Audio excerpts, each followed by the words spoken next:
welcome everyone to the Red Hawk Sports Network broadcast of Montclair State baseball taking on the Ramapo Roadrunners. Brandon Mazmarazzo joined by Anthony Cafone. And how you doing today, buddy? Maz, a great day, beautiful, a little humid out here today. It's been wet the last couple of days, field's in perfect condition, ready to go today for 9 innings. Yeah, absolutely. It is an astounding, beautiful day here. I mean, up in the 60s, potentially climbing up to the 70s. Name me a better day for baseball. I mean, it could be a little less humid.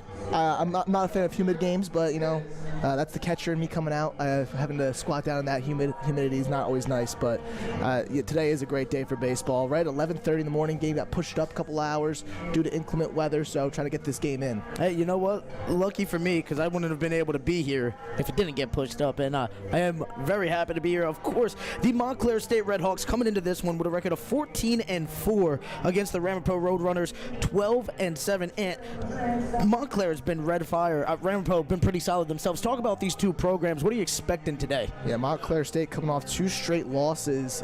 Rutgers Newark on Sunday after a 10-inning battle, and then lost on Monday against DeSale, and now they really have to bounce back. Matt Pontieri on the mound for the Redhawks today. Had a little bit of a struggle his last time out on Rutgers Newark in the second game of the doubleheader on Sunday. 2 innings pitched, 2 hits, 2 earned runs, 4 walks, and 4 strikeouts.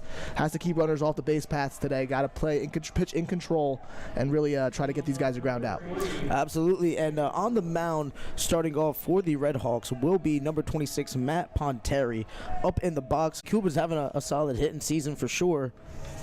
And Montclair, as you said, looking to get back on track. A nice strikeout here would get things moving. And Pontieri starting off strong, the nice fastball on the inside half, able to get Cuba looking. And you can see already, Matt, he's going with that fastball combination early. That was something that he was trying to utilize on Sunday's game against Rutgers Newark, and he really wasn't locating that fastball that well, missing a high a lot from that release point. And now today, he's really going to have to hone in that fastball and mix in a couple of off-speed, get these Ramapo hitters off balance. For sure. As now, another strike is in there, this time up number 23, the shortstop, Tyler Guadagno.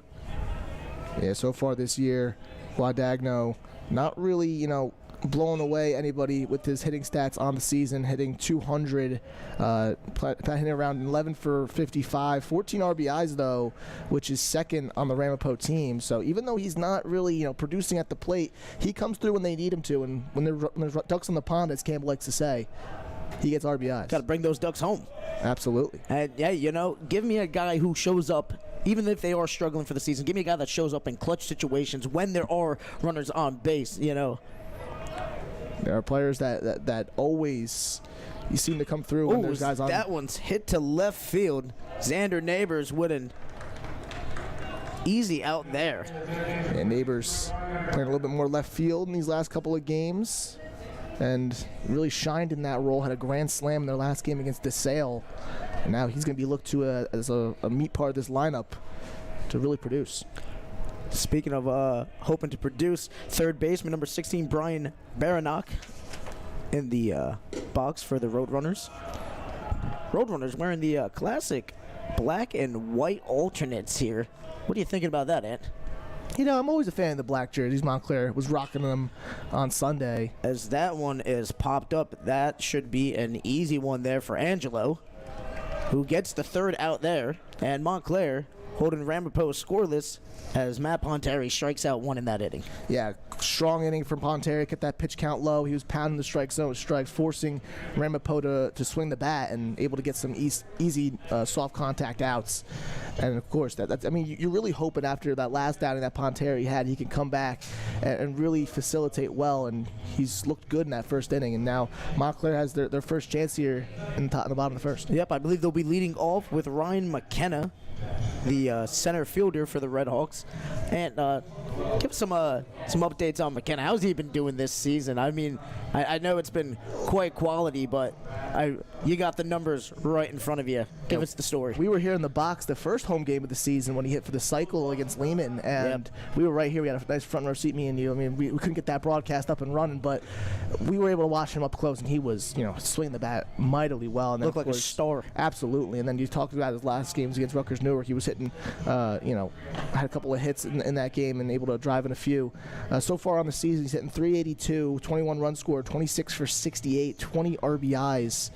I mean, monster. I mean, what else can you say about this kid that hasn't already been said? And he's been putting up quality games time in and time out. And now in the leadoff spot for Montclair State in these last few games, him and Zach Stearns, as we saw on Sunday, both led off in those 2 games. Now they're going to be leading off today for the Redhawks. Well, speaking of leading off, pitching for Ramapo will be number 48, Dominic Ciani. Yeah, Ciani is, the number 2 in the rotation for Ramapo this season, struggling a little bit. 1-1 record, 4.50 ERA. Got to limit those batters on base. So far, he's let up 5 hits in about 8 innings pitched. Also has walked around 7, which is a pretty high number for only 8 innings pitched. My apologies. So he's really got to start limiting base runners, trying to force weak contact, and that's his game. And right now, the Redhawks have they usually feast when they see a pitcher with those stats. But, I mean, you never know. Sometimes a guy can come into a day game like this and really have his A-plus stuff. Well, we'll see what the sophomore has as he takes on the senior hitter. That first one in there for a strike. Coming right at McKenna. Yeah, McKenna always a threat to go deep. Has a couple home runs on the year as well. That was an interesting pitch choice there to go high. Feel like Ciani's just trying to feel out McKenna after coming straight at him. As that one is hit, it'll be foul. Strange last game, though, for McKenna against DeSale. 0 for 5 in that one with a strikeout. Did not reach base once in that game. So looking to rebound today.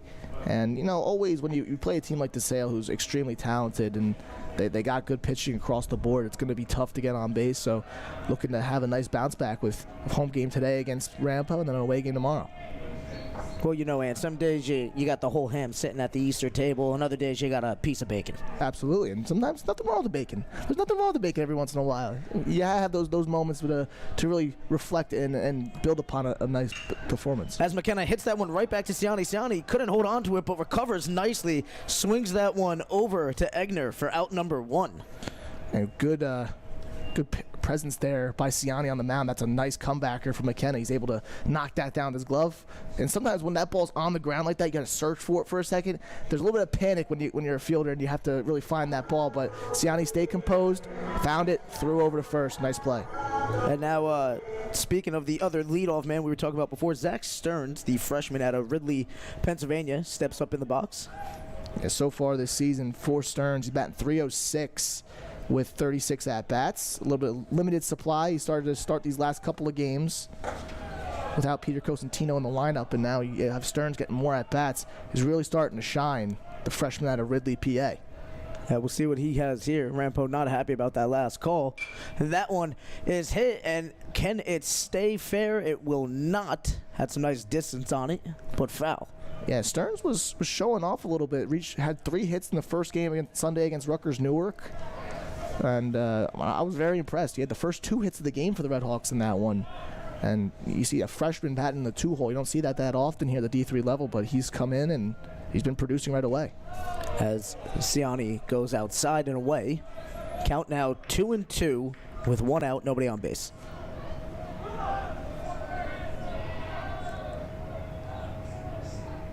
And that one is cracked to center field, but Jason Kuba right there for the out. And you see so far early Ciani trying to go to that fastball a lot, and it's a dangerous game with this lineup. Of course, you have the power with Sam Angelo in this lineup. He's got to have to utilize a little bit of off speed because you saw a nice liner there from Zach Stearns, and if he can locate that fastball a little bit more away and up and get weaker contact, it'll be much more beneficial to him. And now Miles Feaster receiving his first pitch. He hits that one to center. Kubo racing for it. And he's there. Nice communication by him and Carol Villano out in the outfield, making sure they didn't collide in each other. And talk about what it's like being out in the outfield. And, you're going for a ball. You got to have good communication out there. We've seen some bloopers over the seasons, even up at the major league level. I mean, if you don't have a good connection out there in the field, it can be pretty rough. No. Yeah, of course. And as an outfielder, the most important thing for an outfielder, in my opinion, is getting that good first step, that good first jump to get over to the ball. And usually, if an outfielder doesn't have that good first jump, the other outfielder will take over. But when you're in the little in-between spots, the rule is always center fielder has priority. If a center fielder calls off the right fielder or left fielder, it's their ball, and you can't, as a right fielder or left fielder, you have to let them catch that one just to avoid those collisions. And a few times you've seen it, guys collide into each other, a little miscommunication, and it happens on a baseball diamond, and I know it drives coaches furious, so that's something you always got to look out for. And now up for Ramapo, they'll be leading off with the junior out of Paramus, New Jersey, Matt Lalomia. Yeah, 4-5-6 in the Ramapo order, right in the meat and the heart of this one, and a little bit of power they have to go through in this one. And you talk about Ramapo's hitting statistics so far this season. They're always a tough hitting team, right around the middle part of the pack, and 275 as a team this year, which is always very good, and right around 13 home runs, which is top 4 in the NJAC this season. So Ponteri's got a little bit of, he's got to really struggle to get through this lineup, because there's always going to be some power bats they look out for. And Matt Lalomia with a chance to get things going for Ramapo. And I don't know if you know this, but Montclair usually pretty good against Ramapo. Record of 81-36-1 when these teams face. And Montclair State had many years where they were dominant as a baseball program, 3-time national champions, most recently in 2000. But it is Ramapo who's won the last outing between the two. As that one's in the dirt, that is a fantastic job by Guarino to make sure that ball doesn't pass, although nobody was on base. Yeah, and I saw that on Sunday. Me and Campbell Donovan really highlighted that in the doubleheader, how great Guarino was at stopping pitches. He saved about, I would say, 4 or 5 runs on Sunday just on his ability to block behind the plate. Great defensive catcher, and he utilizes that well when he has to hit as on the other side. I feel like it's just one of those unsung statistics that go in there. As that one, again, is low. Count now 3-1. Ponteri looking for the box. Yeah, Matt Lalomia, 4 homers on the year. He's hitting an insane 410 with a 770 slugging. The best hitter on the year for Ramapo as he draws a walk with no outs. You have to wonder if Ponteri was a little cautious of that, not wanting to put anything in the box there as he walks Lalomia. And now up will be number 44, Justin Garthafner, the catcher, graduate from Brooklyn, New York. And of course, when you have a guy like Lalomia at the plate who's gone deep 4 times already this season, you gotta sort of pitch around him in the box, because any mistake he can drive for extra bases. As that one is high to Garthafner. Lalomia thinking about stealing a little bit. Respecting the arm of Guarino, heading back to first. Garthafner, one of 5 players in this Ramapo lineup who's hitting over 300 this season, hitting around 304 with 14 hits, 11 runs, 11 RBIs. And, I mean, also, you just talk about his 2 homers as well. He has some power, has some pop, good contact bat, and nice hitter right around the 5-hole. Ponteri going low there. And the Ramapo bench getting loud right now. It's always a psych-out game in baseball, huh? Yeah, I mean, you talk about the Montclair State bench as well. Whenever a pitch is outside low, they're always screaming where the pitch was. And now Ponteri walks 2 in a row. And now Ramapo in a dangerous position to put some runs on the board as number 34 steps into the box. That's Matt Caravellano. And Montclair State already having a mound visit early on in this game, just trying to talk to Ponteri, and that was something that he was struggling with in the last outing, just trying to limit walks. Got to realize how he got to hit the strike zone. And I was saying this in the last broadcast, and I'll say it again. Even though this is D3 baseball, you got to locate your pitches. I still think the most important thing for a pitcher at this level is to just throw strikes. Continue to hit the zone. Try to force them to make hits on you, and make your fielders do a little bit of work. Yeah, I was just thinking, at what point are you strategizing to, try to pitch around a guy, because they can do some damage, especially right in the heart of that Ramapo lineup. We know that both the 2 batters that just came before can do some damage. So I thought maybe there was some strategy there, but I should have known better. Lorber definitely want his guys to get after it. Absolutely. especially this early in the game with a nothing score. You can't be afraid to really go after a guy. For sure, as Caravellano awaits his first pitch, he's showing bunt. As that one is hit right back to Ponteri. Ponteri throwing it over to first, but the bunt does its job, advancing Lalamia to second. A good sacrifice bunt there by Cavarria to move over the runners. Now Ramapo in business, 2 runners in scoring position, 1 out. And Garth Hafner over at second as well, as now Egner steps up into the box. Egner, 333 this year, has an on-base percentage around 385. Has 4 runs scored, 16 hits, 6 RBIs. And that first pitch to Will Egner is a ball. And expect both teams chirping all afternoon long. Absolutely. You see right now, especially when your team's hitting the dugout and you got all the guys in there.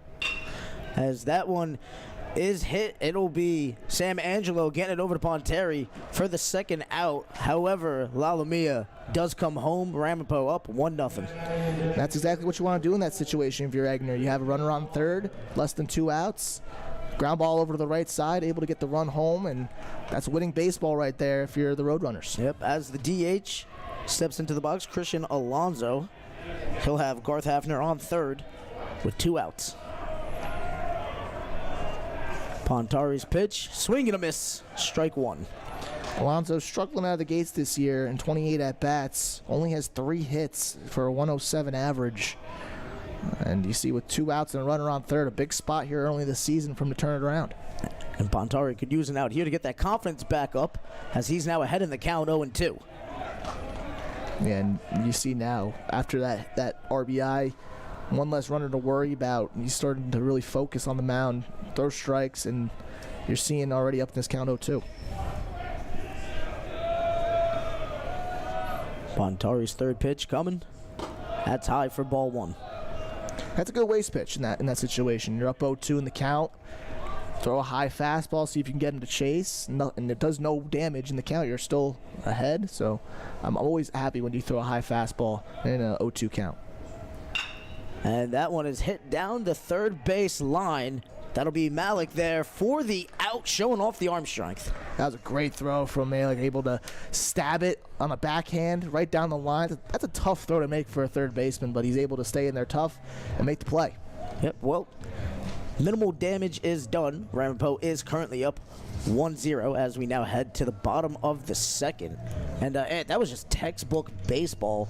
Getting base runners on there. The sacrifice bunt, advancing the runners. Yeah, it's small ball, and I think you see that a lot now in college baseball. It's always been a case. You don't have, of course. This is Major League Baseball where you have your John Carlos, Stanton, Aaron Judges in the middle of their lineup where you're hitting 40 home runs and all your runs are coming from the long ball. These guys aren't hitting out of the park. You got to bunt, get runners over, sacrifice, and do what you can to get runs home. Absolutely. I mean, don't get me wrong. We definitely have some power on both squads that are capable of taking it long, but yeah, but you can't rely on that. Cannot rely on that. It's all about getting runners on base, putting the ball in play. Absolutely. And you saw right there in that inning for Ramapo, they were able to have 2 walks early in the inning, then a ground ball or a sacrifice bunt, and then a ground ball. That's all it takes sometimes to just get a run, and especially in close games where the pitching duel's going on and both guys are really hitting their spots. Those are the type of runs that can be the difference between you winning and losing.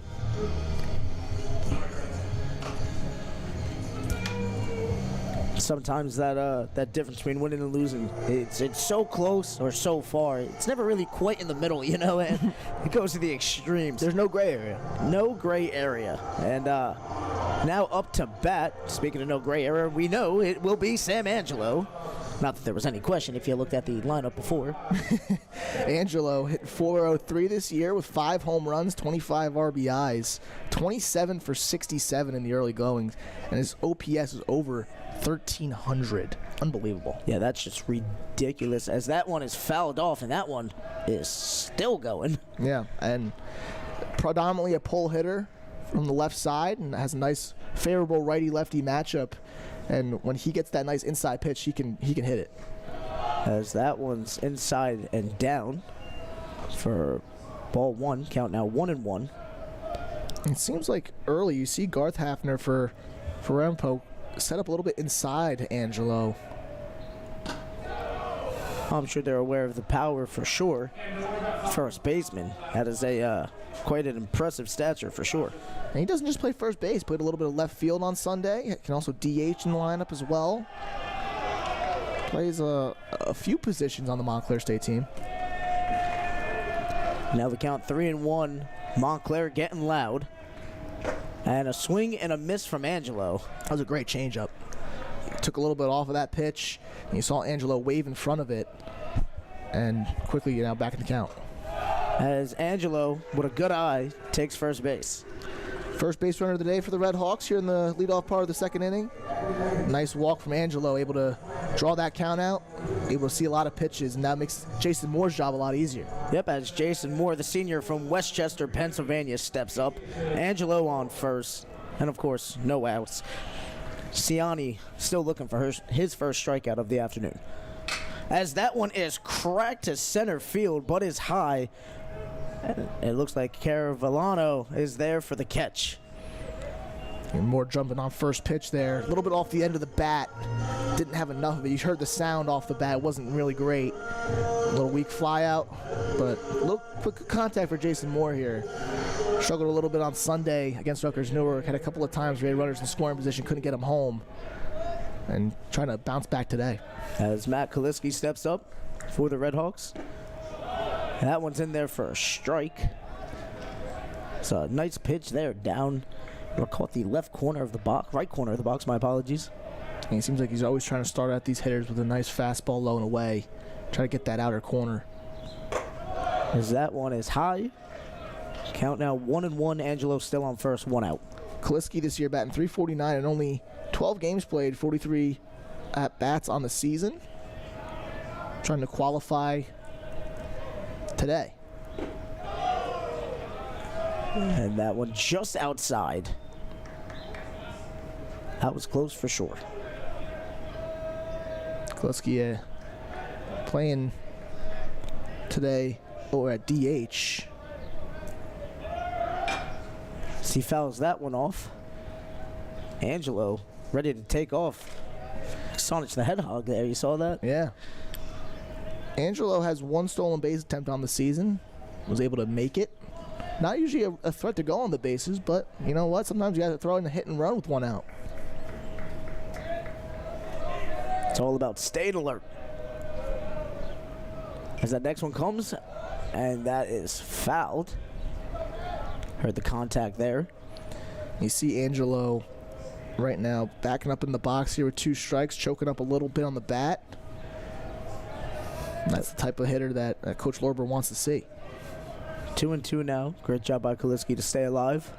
As that one is smacked right to Guadagno, and possible the safe is there as the first baseman Egner comes off the bag. Angelo out at second.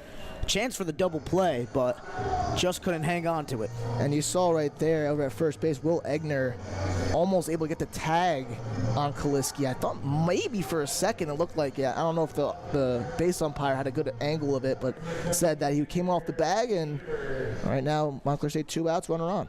Now the Texas native out of Conroe, Texas, Xander Neighbors, sophomore.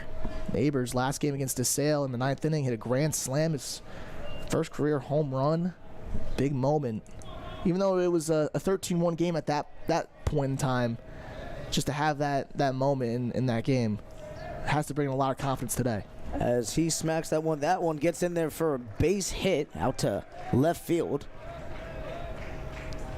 Nice job advancing the runner. Solid hitting from Neighbors, just finding the open gap. Yeah, and one thing that Neighbors really brings to the table is his on-base percentage, and he knows what the strike zone is. And when he saw that outside change-up, little slow pitch, he was able to get his bat out in front and just poke it in the left field. And Montclair State has their first hit of the game. Yep, as the catcher Anthony Guarino steps up, runners on first and second. Guarino up to hit. Guarino 276 this year. Ooh. Almost. That was close. I thought he might have got hit by that one. Yeah. In this situation, as a hitter, you don't want to get hit by that pitch. Nope. You want to drive these runners in for sure. Chance to tie it up there with that. As we head to the top of the third, Montclair Definitely not feeling the pressure yet. Still very early on, but wanting that moment back for sure. Yeah, I mean, you got 2 runners on with 2 outs. Garino has come up big this season, and just a weak ground ball. Ciani looking good through 2 innings. I'm still looking for that first strikeout, but the pitches that are being played, I mean, all of them outside of Neighbors, been falling right to a glove for the defense. So what more could you ask for? Yeah, I mean, you're making contact, and that was the case on Sunday when we were calling the game, and it was a lot of hard hit balls right at guys early on, and then finally you saw the Redhawks starting to finally gap a few and hit some infield singles, and they were able to win that first game 11-4.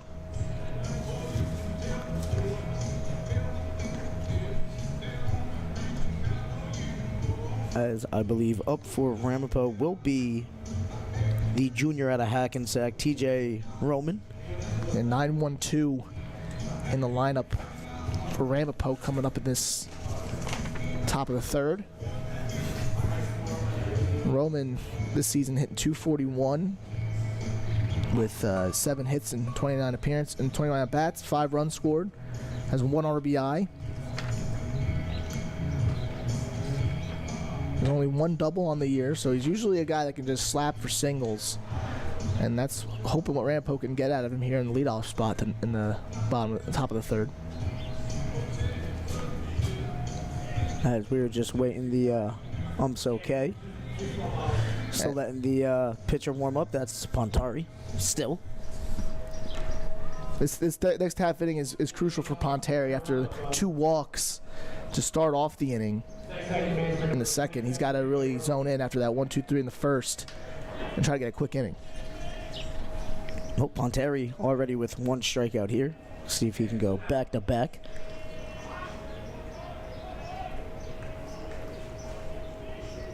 As that pitch is chopped in to the dirt, foul.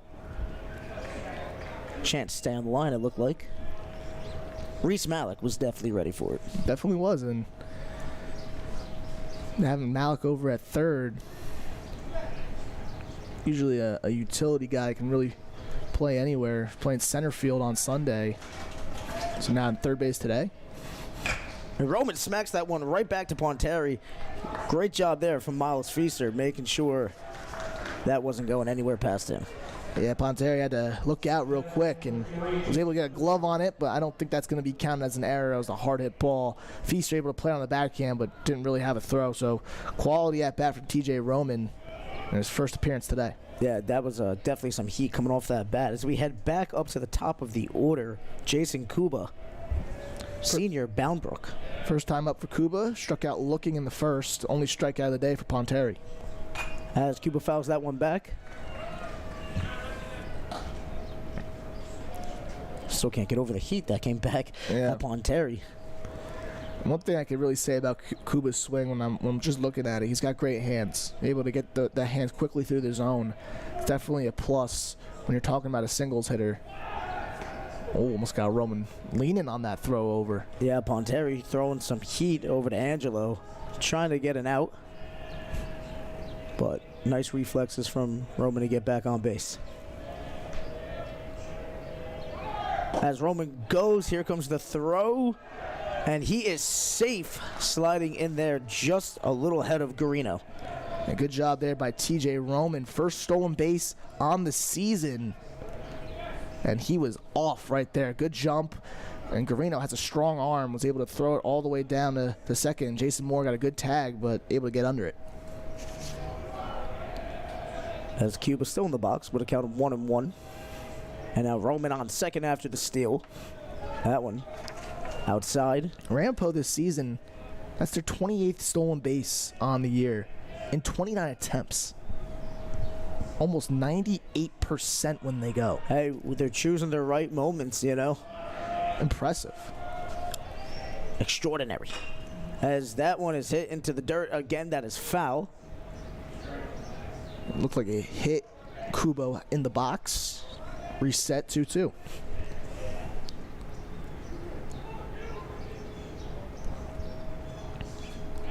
Kuba just waiting for the signs from that third base coach. Seeing what they're telling the runner to do here. No outs.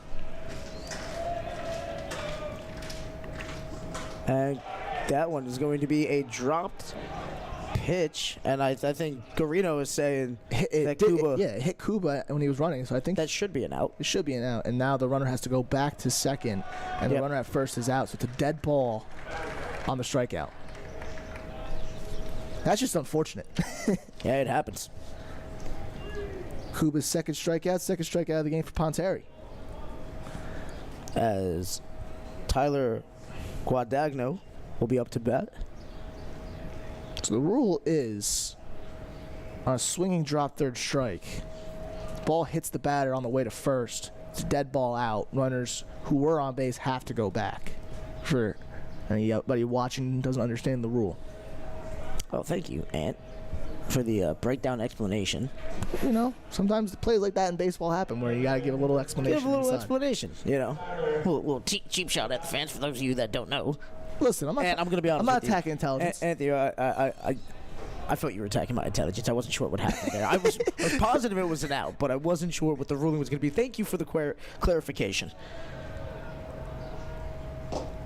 As that one, a nice, some nice break in there for a strike from Ponteri. Ponteri throwing the curveball first pitch of this at bat, and that's not something that we're used to seeing. Usually a fastball first pitch, able to get it right over for a strike. As that one's cracked foul. You can see Ponteri looking back at Roman, making sure he doesn't give up another stolen base. Yeah. Guadagno today lined out to left his first time up. Second at bat of this game. 2 strikes, no balls. As that one comes, and a check swing. Waiting on the ruling. They call it safe.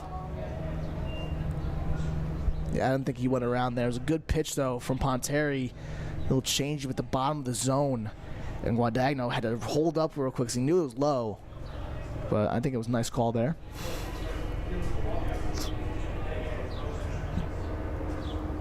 As that one is high. Almost seemed like Ponteri and Garino were trying to link up to get Roman there. Yeah, and you saw the breaking pitch just a little bit high on the release point. And that pitch just missed up. He's got to really know how to bury that curveball. It's so important if you can get that curveball to move down and move over. As that was interesting. Thought we were going to have a bulk situation there. No, so usually the rule is if you go to second, if you're a righty, you're allowed to start and then turn with the pitch. We actually had a nice piece on that, Jason Nacarella explaining box for our live baseball show this past Sunday. Yeah, it's always a little confusing on the situation for sure, as that is a ball inside and high. Count now 3-2, and you gotta assume that Guadagno is just gonna pump the brakes here and look to take his base. I don't know. I mean, you always got to protect with 2 strikes. Guadagno doing a good job. Down 0-2 in this count, able to battle back. If you're Ponteri, you got to come right at him. Yeah, you can't afford to walk this batter. As that one is slapped into Malik's hand. Malik getting that one over to first for the out. But Roman reaching third. That's a gutsy play by Roman. Ball hit to the left side of the infield. He's on second and decides to just go for third, right in front of the third baseman. Malik could have easily just taken that and just tagged him, but the gamble able to pay off. Well, sometimes you just got to go for that easy out over to first, as Baranok steps up for Ramapo. 2 outs, Roman on third. That one's hit up into the heavens, and racing for it will be Angelo. Sam Angelo getting that crucial third out. Big play there. Big pitch there by Matt Ponteri, able to close out that inning. Leadoff single, stolen base with no outs, and Ramapo can't get the run home. Nope, Montclair doing a nice job, bending for a minute, but not breaking. Absolutely. Still 1-0 game as we head to the bottom of the third.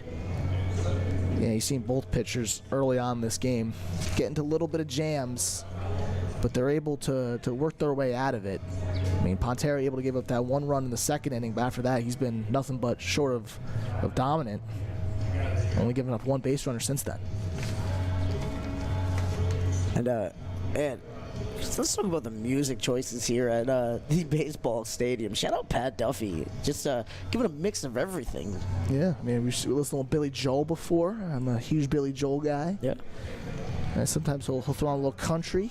A little hip hop. He gets all over the place. He gets all around. I mean, it's not one set Pat Duffy plays. I promise you right now, you come to a Montclair State athletics event, you will have a variety of music that everybody, I think, could appreciate. Yeah, and you see sometimes, I'm not a big country music guy. Nope. I'm not. That's not my scene. But like, you know, Depends on who's singing. yeah, I mean, he'll throw on a little Garth Brooks, and I'll be like, you know what, I can dig it. You know.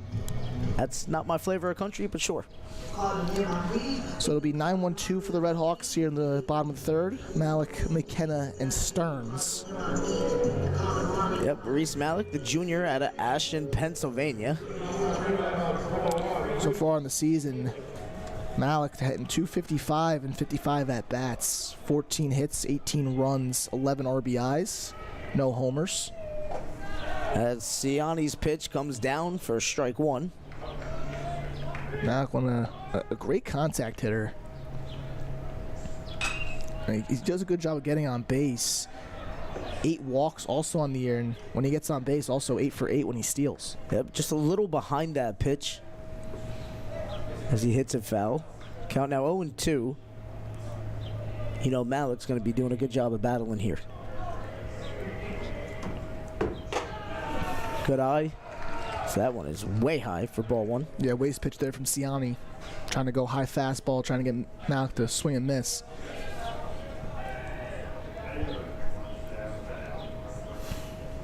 As we have a timeout being called right now. I think Lorber's talking with McKenna in the on-deck circle. Don't know what that was all about. As that one's low for ball 2. Count now 2-2. Malik has it tied up right now. And you can always expect this of Reese Malik, and when he's in an 0-2 count, expect him to always battle back, like right now, back to a 3-2 count. Full count here. Nice job by Malik. As I said, was going to have a battle for sure. And he's able to see pitches. He knows what the strike zone is, and playing accordingly. Another tough pitch there.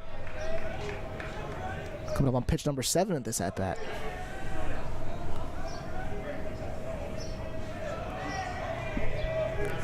Siani's next pitch coming. Hit foul again.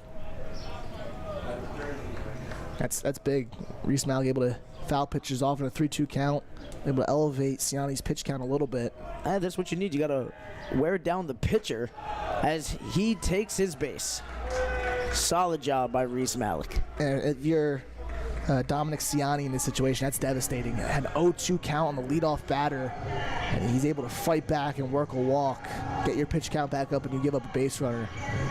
As we head back up top, Ryan McKenna. McKenna grounded out to Siani, first time up. As he bunts there, he'll be thrown out at first. That's the throw from Siani to Egner. Beats him. However, it does its job as Malik takes second. Got to figure that's what Lorber and McKenna were talking about here. The situation, just wanting to get that runner to second, put him in a scoring position. And that's smart. For sure, as Zach Stearns steps up here. You see Montclair taking a page out of the Ramapo book from the second inning. You know, get a leadoff runner on, butt him over.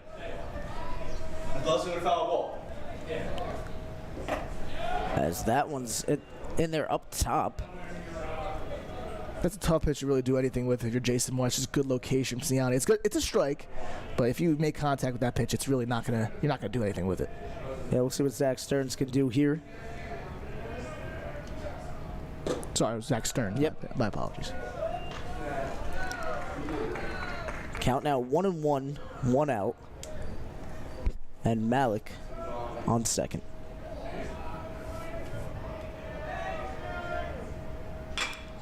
So that one is hit. The third baseman comes over. Baranok throwing it to first, gets it there in time for out number 2. Malik advancing to third.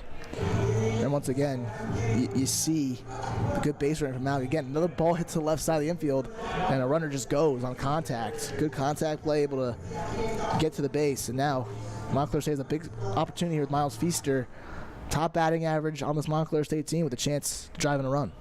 Looking to tie things up for sure. See if Miles Feaster can feast. That one inside for strike. I don't know about that one. The fastball looked a little inside. Well, Feaster had a good take there. As the next one comes, that one is low and down for ball one. Feaster hit 468 this year coming into the day with 37 hits, which is 10 more than anyone else on this team right now. 24 RBIs as well. Just a great hitter. Reigning first team All-NJAC. As he slams that one right in the gap between second and short. Bringing home Malik. We are all tied up. Sam Angelo stepping up into the box. 25th RBI of the year for Miles Feaster. Just able to stay down on that ball, go right up the middle. Perfect hit. And able to score Malik from third. And we are all tied up here in the third inning.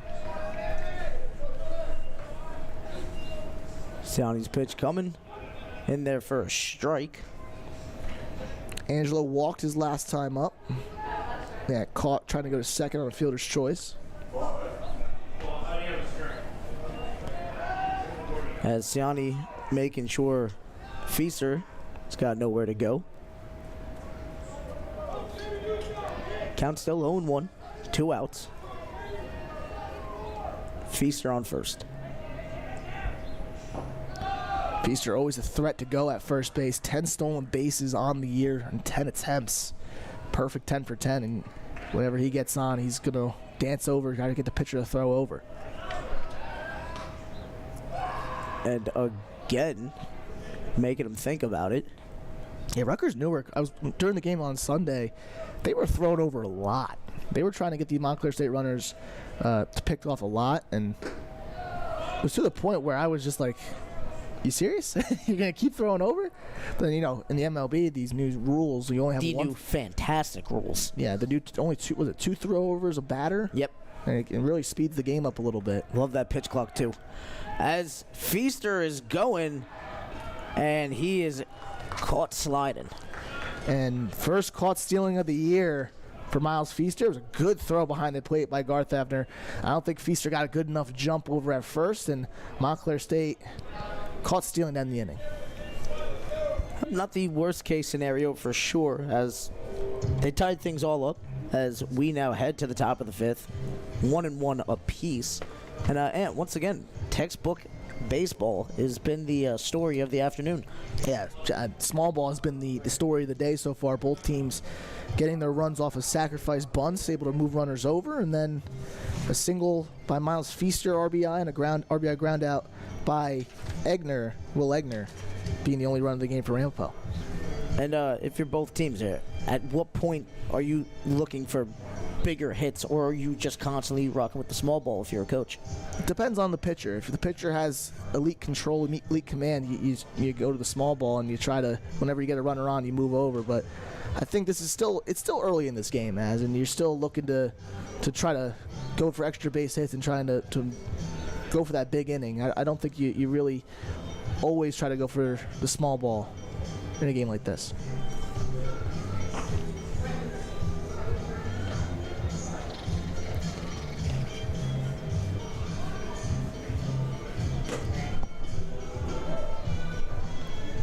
Weather in New Jersey here just absolutely insane right now.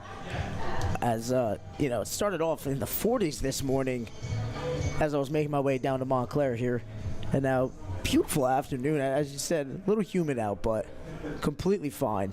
It was wet yesterday, wet, cold, and dreary on this campus yesterday, man. I know you weren't here, but I packed like it was supposed to be a hot day, like it was on Tuesday. Tuesday was beautiful, gorgeous, 75, 80 degrees. So I go shorts and t-shirt yesterday, and it was the worst decision I've ever made. As La Lumia is in the box, that one is down for ball number 1. La Lumia scored the only run of this game for Ramapo when he walked and scored on the RBI ground out by Will Egner. Definitely somebody you want to keep off the base, as that is in there for a strike.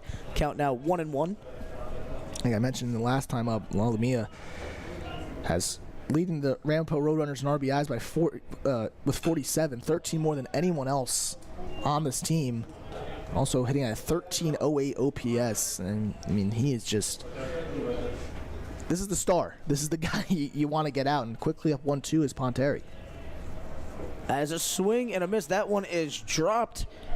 Guarino getting that one over, though, for the out. So that's ruled a strike, though, no? The strikeout? Yeah, that is a strike. Thank you. So it's a strikeout, score it 2-3. Good job, though, by Guarino behind the plate. He does that so well, blocking that pitch in the dirt. And it's a good pitch by Ponteri. Goes to the 1-2 curveball and forces Lalumia to wave at it. Not a guy who always strikes out a lot. Lalumia, it's only his 14th strikeout of the season. As I believe this is Garth Hafner. Third strikeout of the game for Ponteri on that last batter. That one is low. Ponteri, although he gave up a run, it's still looking really good. Yeah, I mean, and it wasn't really, he had a couple of walks to start that inning, but since that top of the second, where he struggled a little bit, he's been quality today. I mean, he's hitting the strike zone, forcing weak contact, has a couple of strikeouts on the day as well. This is a nice bounce back outing after Sunday. For sure. Count now 3-1, though, as Garth Hafner looking to walk. Ponteri's pitch comes. That one is hit. Oh, what Look at play. the action there from the third base coach. That was quality. I don't think we had that on camera, but for those of you watching, it was a nice ground ball to the third base side, foul, and the third base coach barehanding it. That pitch, that was a hard hit ball too. It's not an easy play to make. Yeah, no, that was definitely quality. As that one is hit foul. Wondering which assistant coach it was. Of course, head coach Ryan Rinsky in his 5th season, joined by Walker Larson, Joe McGeary, and Andrew Stella for Ramapo. So that one's fouled off. Tough at bat here from Garthoff, and able to throw out Miles Feaster, which is no easy task in the last half of the inning. Now having a tough at bat against Ponteri. Yeah, Garth Hafner definitely looking to stay alive here. As that one, a swing and a miss, and the 4th strikeout for Ponteri on this afternoon. That's a big pitch, 3-2. Usually back in the day, when you're in a 3-2 count like that, you're going fastball every time, and sometimes now you see off speed, but Ponteri goes, I'm going back to the old reliable, goes to number 1, and just throws heat. And a big swing and a miss by Garth Hafner. As that one comes down, a ball up in the box. Matt Caravellano had that bunt that moved both the runners over in the top of the second inning. Sacrifice. Ooh, a strike there, just catching the upper corner of the box. Count now 1-1, 2 outs. Swing and a miss. Oof, some nasty action coming there. And you're seeing it now. Ponteri is trusting his off speed a little more today, and he has been able to hit his spots. As he hits that one foul. That's something that Ponteri needs to develop, is that off-speed pitch. And if he can get more confident throwing like he is today, he's going to be electric. Oh, swing and a miss, nowhere near the plate. And the throw over to Angelo for the official out, but we're sitting on 5 strikeouts Ponteri right now. struck out the side that past inning. Oh, man, that was insane. I mean, big inning from Ponteri. He looked electric. He was hitting his spots. He buried that curveball for the first strikeout against Lalumia, and then the third strikeout for Caravia. He was able to just bury that curveball, and they could nothing to do with it. And right, when you see Ponteri able to bury that curveball, and he's able to get those hitters off balance, that is as dominant as you can see him. Yeah, I mean, it was just insane. It's just 3 up, 3 down like that. I mean, he's got some serious control right now, bouncing back after that one run. Bottom of the 4th inning for the Red Hawks. You got the Hart back up Angelo after the caught stealing by Miles Feaster will lead off this inning with Jason Moore and Matt Kaliski. So it should be nice meat of the order for the Red Hawks. See if they can get some runs off of Ciani. And hey, Ciani thus far hasn't been too bad himself. Only giving up 1 run. Still looking for his first strikeout. That's just not his game, though. He's not a strikeout pitcher. He's a guy that relies on the fly ball a little bit. And you've seen it today, a couple of fly balls, a couple of ground balls. And he's a contact pitcher, and he's been pitching to it today, and it's been successful. Yeah, for sure. But as you know, any pitcher, if you can get those strikeouts, you definitely want to rock with it. But the game has been relying on the defense, making sure you're not giving up any big hits, making sure the hits that you are giving up are defense playable. Yeah, and that's what he's been doing today. He's been locating that fastball changeup well, and he's been getting weak contact and right to fielders. As that one is outside and away.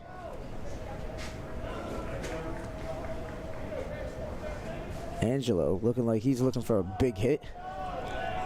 Squeezing that bat. Mm-hmm.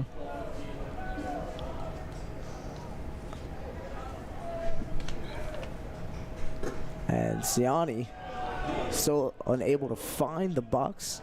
3-0 is the count. And you see Angelo taking all the way here, but I wouldn't be surprised if we give him green light.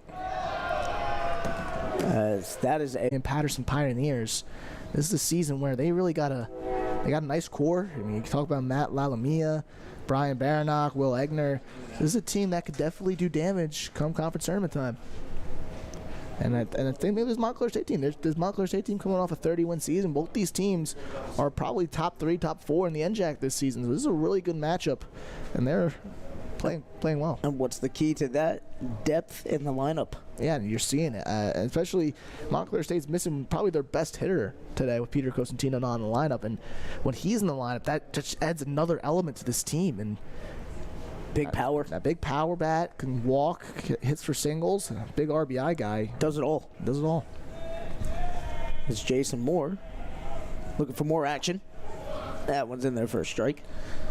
First time up for Moore, flew out to right, hit one a little off the end of the bat, didn't have good contact, but this time a little bit of a slump, but he can easily break out of it. As that one's just outside for ball 1. Count now 1-1, no outs. Angelo on first. Last time out against DeSale, went 1 for 3 with a run scored and a walk. Swing and a miss there. As Moore is looking for some decent contact. Nice off-speed pitch from Ciani there with 1-1. A little bit of sliding action to it, and Jason Moore couldn't keep up with it. As again, couldn't keep up with it. Ciani's first strikeout of the game. Nice changeup. Got Moore out in front. First base occupied in the drop third, so he is out. As Matt Kalinsky steps up, I love the music choice. A little Bad Bunny action.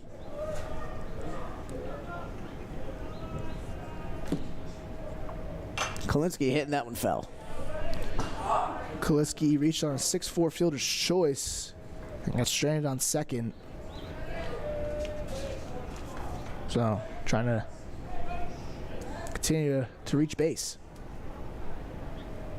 That one way outside, runner going, and safe is the call. Wow, nice job by Angelo to avoid the glove there by TJ Roman. And I don't think Angelo knew that ball didn't get past Garth Afner, and he just went for it. A little bit of a risky play on the base paths. But it pays off. Garth Afner had a good throw and almost looked like that tag was in there, but Sam Angelo able to slide in. For sure.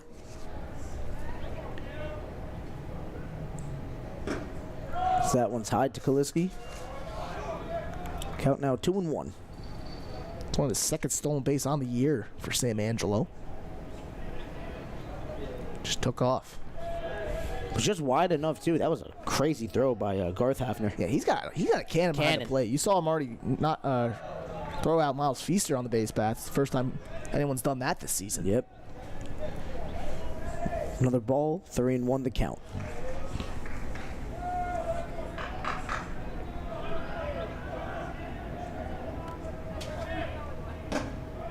And that one's up in there for strike number 2. Full count to Kaliski.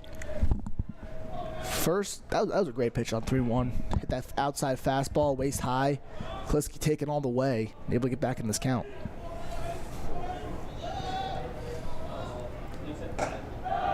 And that's a ball. Kaliski takes first. 1 out, runners at first and second for the Red Hawks. Big opportunity here in the bottom of the 4th inning. Xander Neighbors, 4 RBIs the last game, and now he has a chance to, after singling his first time up, to get Montclair State their first lead of the afternoon. Yep, if Xander Neighbors can just do what he does, get on base, he's going to advance the runners and really put Ramapo in a corner. Yeah. No action yet in the Ramapo bullpen. Wonder if they'll get someone up and running soon. As that one is flying out, that one's going foul. However, a great job by Caravellano to get over there. Angelo tagging up to third. Move over the runner, but not really the result you wanted. Got the contact in the foul territory, and a good play over there in right field by Caravellano. Well, a chance for Anthony Guarino to bring Angelo home. Not the result you wanted, but not the worst result at all. No, definitely not. And now you got to rely on a 2-out hit here from Anthony Guarino. Keep this inning alive. And some crazy speed from Matt Caravellano to get over to that foul ball. Yeah, and almost 50 feet. As that one's hit past Roman, Angelo will score. Kalinsky on second. That's a big hit there from Anthony Guarino with 2 outs. Goes the other way, able to keep the hands inside, go in and out, poke it the other way, ground ball between the 3 and 4 hole. Second baseman playing a little bit over to the bag, and had that space to put that pitch, that ball, and a nice RBI single for Anthony Guarino. And now Reese Malik up to bat.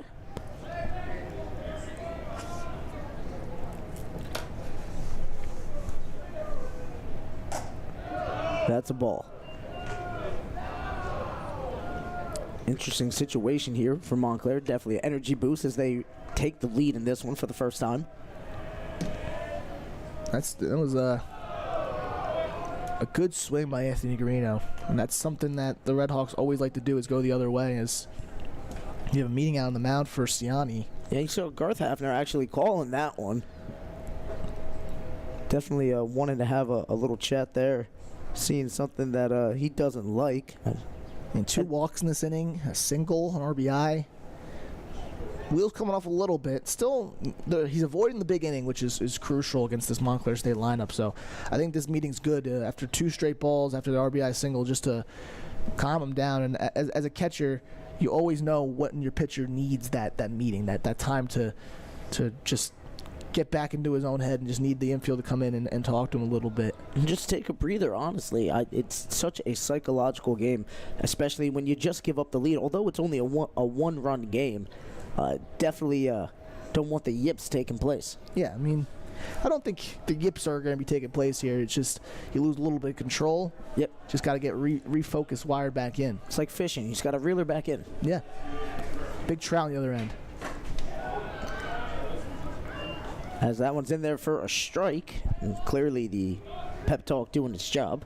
Malik scored a run his first time up after walking in the 3rd inning.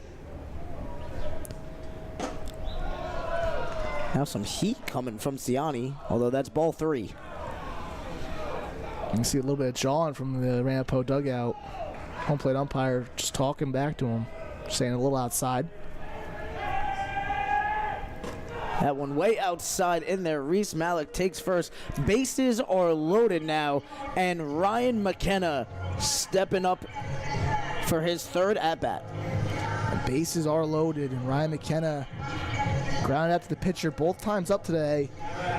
One of them was a bunt, but this is a chance right now, 2 outs, to do some damage. Do some real damage, take a nice lead for the senior out of Bell Mead.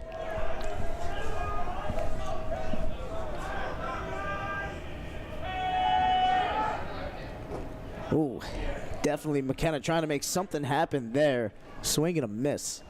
And you could tell he's probably going to go to the off speed a lot this at bat.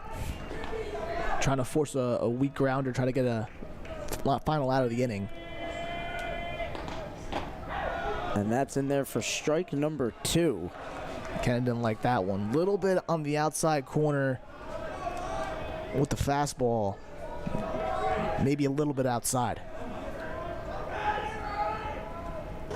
That one way high. Nice job by Garth Hafner. And after saving a run right there, if that ball gets by him, you might be seeing Kaliski score from third. Kaliski on third, Garino on second, and Malik on first.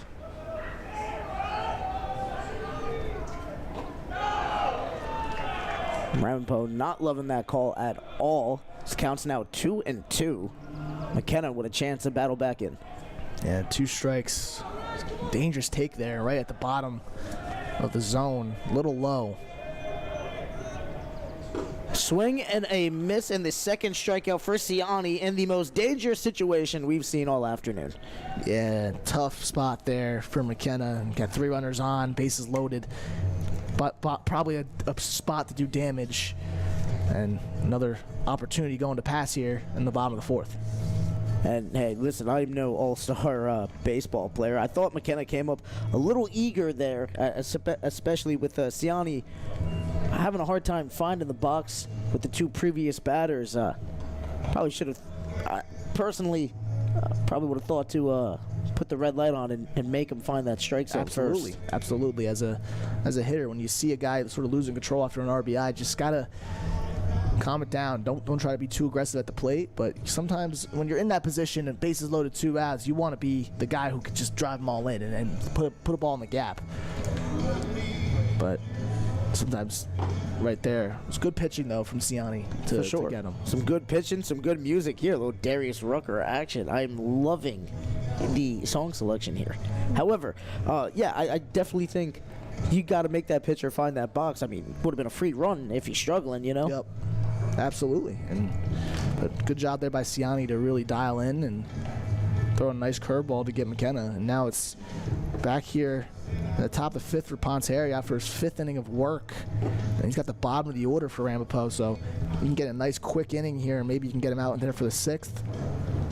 Yeah, expand on his already impressive 5 strikeouts. By the way, you are watching the Red Hawk Sports Network. Brandon Masmarazzo joined by Anthony Cafone. Only game today, 11:30 start time. Game was really supposed to be 3:30, but due to forecasting rain, game got moved up a little bit.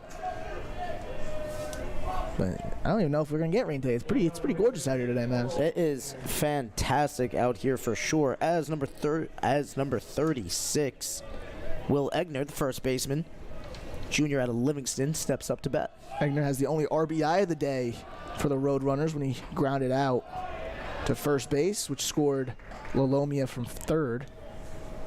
And Ponteri starting off strong with a strike. Second pitch coming. That's low for a ball. Yeah, Egner, that was his 7th RBI of the season. As a check swing, they're saying safe on that one. Would love to see the replay on that. Yeah, I don't think we have any cameras that can get you that angle, but it looked like to this angle that he kind of went around. Did look like it went for me. As that one is low. Count now 3-1. And Ponteri, you see he's burying that fastball. He's releasing that ball a little too late. Just got to get back to that rhythm. And that one is inside for ball 4. Egner takes first. And that's the 3rd walk of the day now for Matt Ponteri. And both times, all 3 times, he's walked a batter. It's been at the beginning of the inning. So maybe it's just something that when he gets back out from the dugout, he's just not, back into that rhythm yet. Just still trying to get one back up. Yeah. As Christian Alonso steps up to bat. Ooh. I'm with you on that one. I'm not sure what the umps saw on that. It looked right down the middle to me, but they call ball low, I guess. Fair enough. As Ponteri's next pitch looks to be in the same spot. ball, too. At least he's consistent. Yeah. Alonso last time up grounded out to third in the second inning. Ended top of the second. Next one coming definitely outside. And what's your thoughts on an automated strike zone? Listen, I don't know, because there's still going to be a human element to it. There's going to be an umpire behind the plate to regulate that, but I don't know if I'm part of the... Ooh, in there for a strike, as Alonso thought he was walking to first. I'm part of the majority that thinks that the automated strike zone is not good.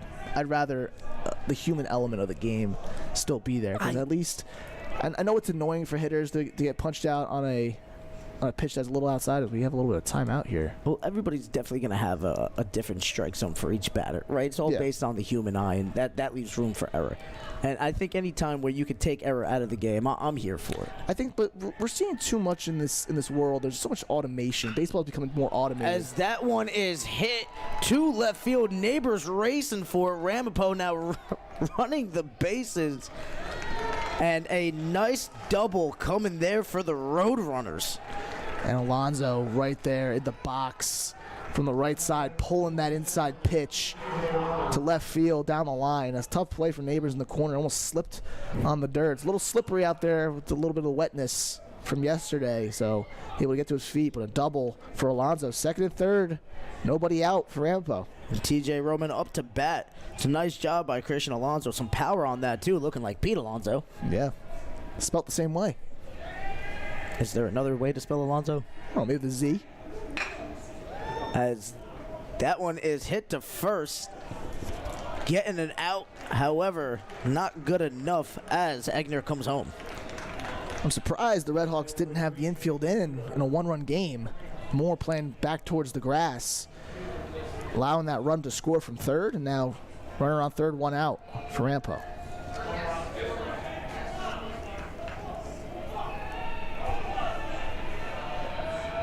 Top of the order, now back up with Kuba. Swing and a miss with Kuba. My apologies, Ant was trying to figure out the score here. I believe we're tied up at 2 apiece. Yes, we are. Thank you. Kuba struck out both times up. Well, if Kuba makes contact, that'll be another run for Ramapo, as they only have one out. However, Ponteri on the verge of his 6th strikeout of the afternoon. And coming in today, Kuba only had 9 strikeouts and 75 at-bats. Has 2 today, so very much unlike him. And that one, definitely just getting away from Ponteri. Great job by Garino making sure that doesn't pass him. Yeah, again, saving a run with that block, especially when you have Alonso over at third dancing. Garino just a brick wall back there. And that one is hit high. Some tag-up action should be coming. McKenna getting the fly out, throwing it home, but the damage is done as Alonso scores.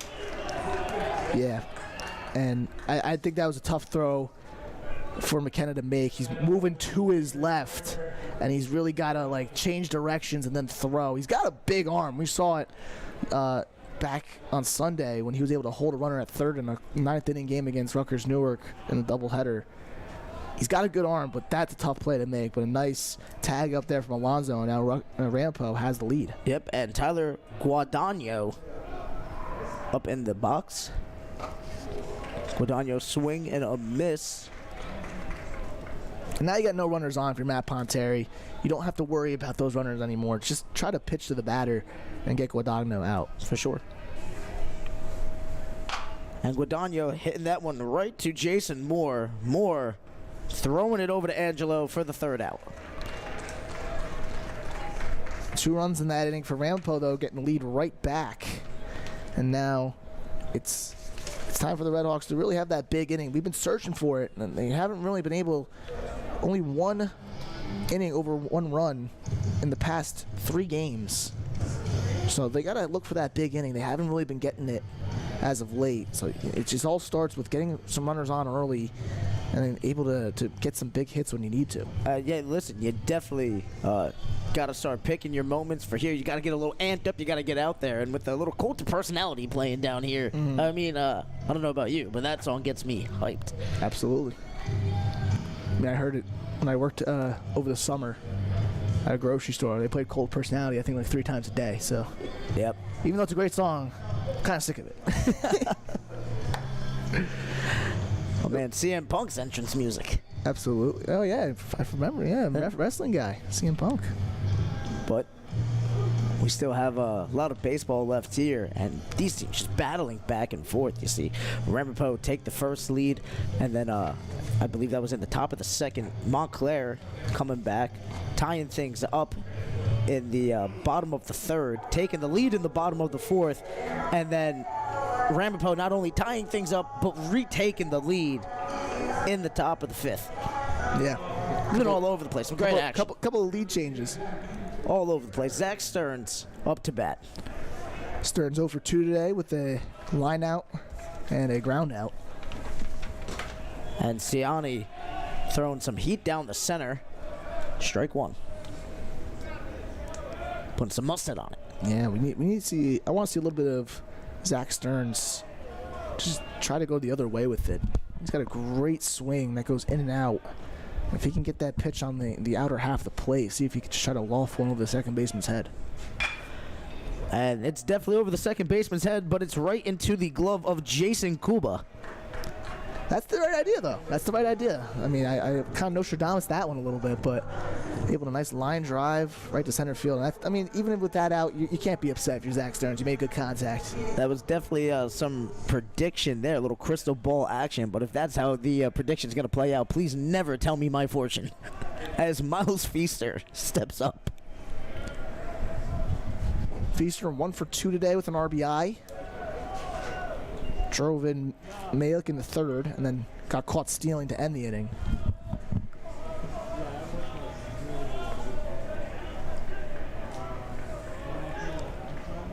Second pitch to him.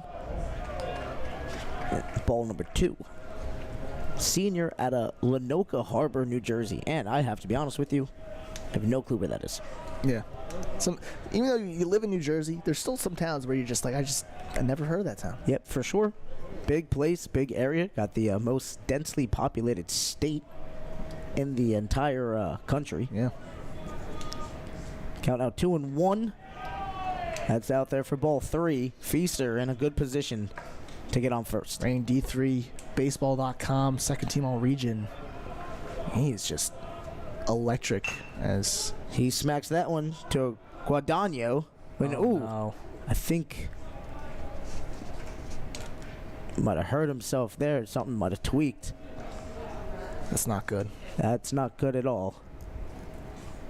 As the trainer comes out, take a look at Feaster. Hopefully he's okay. He is out. But more importantly, we're hoping he gets back to his feet and can walk off on his own accord.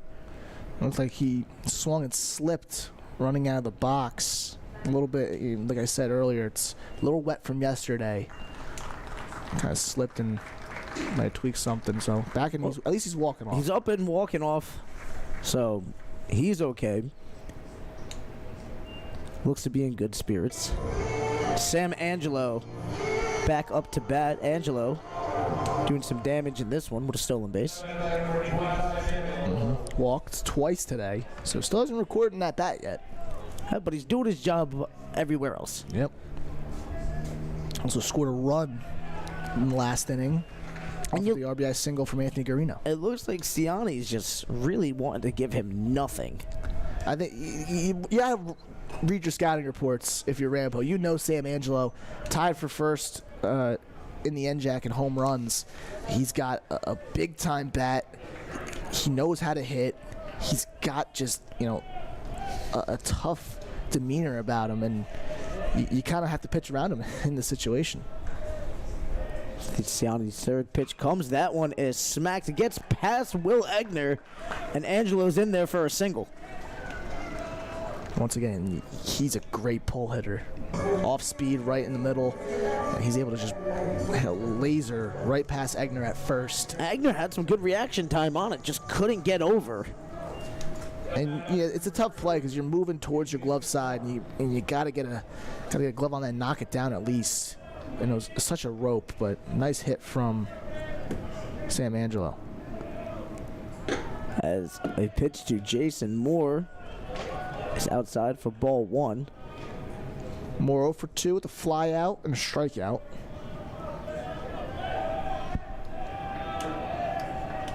Two outs now.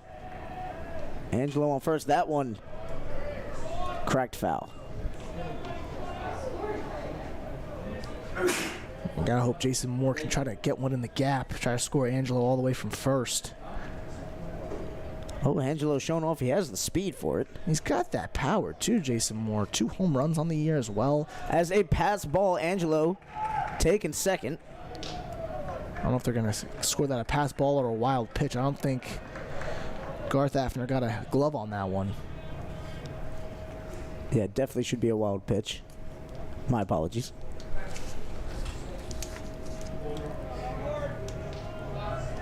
So a wild pitch advances Angelo to second. Now Montclair State runner in scoring position now for Jason Moore. And just like that, the tide's still turning, although Ramapo only needs one more out to get out of the inning.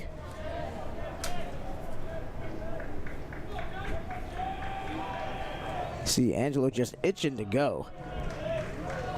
I've never seen Angelo this, hyped up to run before. Usually a guy who likes to go, doesn't usually try to take those stolen base opportunities, but he is ready to go anytime he's on base. Well, and he's the tie and run right now. I believe he was the tie and run last time too. As that one is smacked right into the gap between third and the shortstop. Angelo coming home, and he is out. What a throw there from number, I believe that was 27, TJ Roman.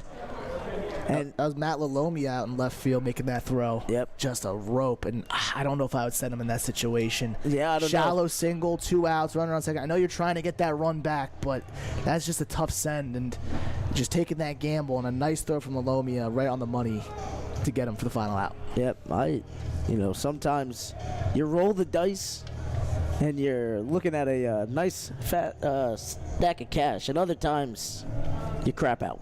Yeah, and you know what? In a one-run game, sometimes you got to try to get as many runs as you can, steal runs from the other team. But a nice throw from Lalomia. I can't get over that throw. Just want to hop. And again, nice play behind the dish by Garth Afner. Get that tag down. As we head to the top of the 6th, Ramapo up 1 run. 3-2 game. And that's definitely could be a situation that Montclair looks back on and goes, okay, maybe we were a little too aggressive. Yeah, but sometimes early in the season, these are the times to take those chances. Yep. You don't really take those chances in a conference race or a conference tournament game. When you're early on the conference schedule, in a 1-run game in the 5th inning, it's just, you know what, go for it. Try it. Go get that run. And unfortunately this time it didn't pay off. As Montclair still going with Matt Ponteri. Why wouldn't you? He's been having a solid outing. And so far, 5 innings, 5 strikeouts, 3 walks, only 3 runs given up. As number 16, Brian Baranock, Bayonne native. Looks like they have someone getting loose up in the bullpen for Montclair State. Looks like Michael Timberlake, the righty. Has a ball to Baranock. It's the first pitch.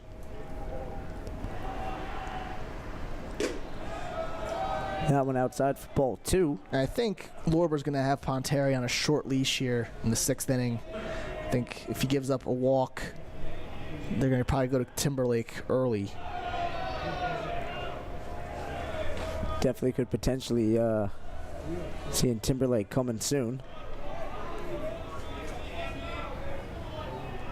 3 balls, no strikes. That one in there for a strike for sure. Yeah, Baranock had the red light there. No need to swing a 3-0 count, especially when Ponteri has shown he couldn't hit a strike there. As he smacks that one towards Jason Moore. Moore on top of it. And Montclair getting their first out of the inning. And a nice job there for sure. Ponteri looked like he was struggling. And then, of course, Baranach opting to put that ball into play right into the glove of Moore. Yeah, more good backhand play. A little off balance, but able to make a nice strong throw across the diamond. No one really talks about how strong Jason Moore is as a defensive shortstop, and he is a great glove, great arm. That's why they play him back there. And usually they play him back at the lip of the grass of the outfield, and they know he can make those throws, and that's why they never play him in. As Lalomia is up for Ramapo. Count to him now 1-1, 1 out. So 0 for 1 today with a walk and a run scored. Scored on the RBI ground out by Will Egner.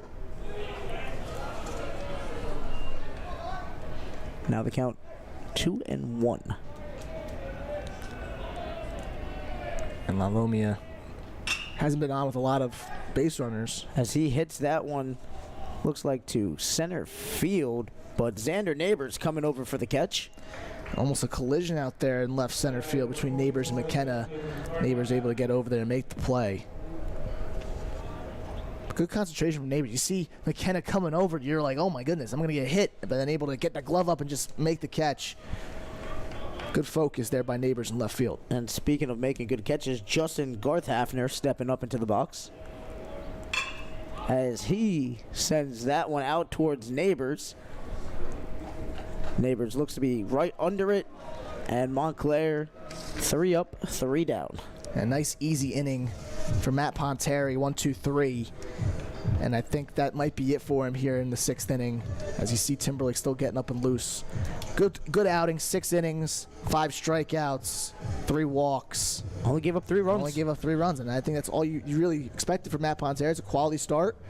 You know, in Major League Baseball, the quality start is anytime you go 6 or more innings and give up 3 or less runs. Yeah. That's a quality start.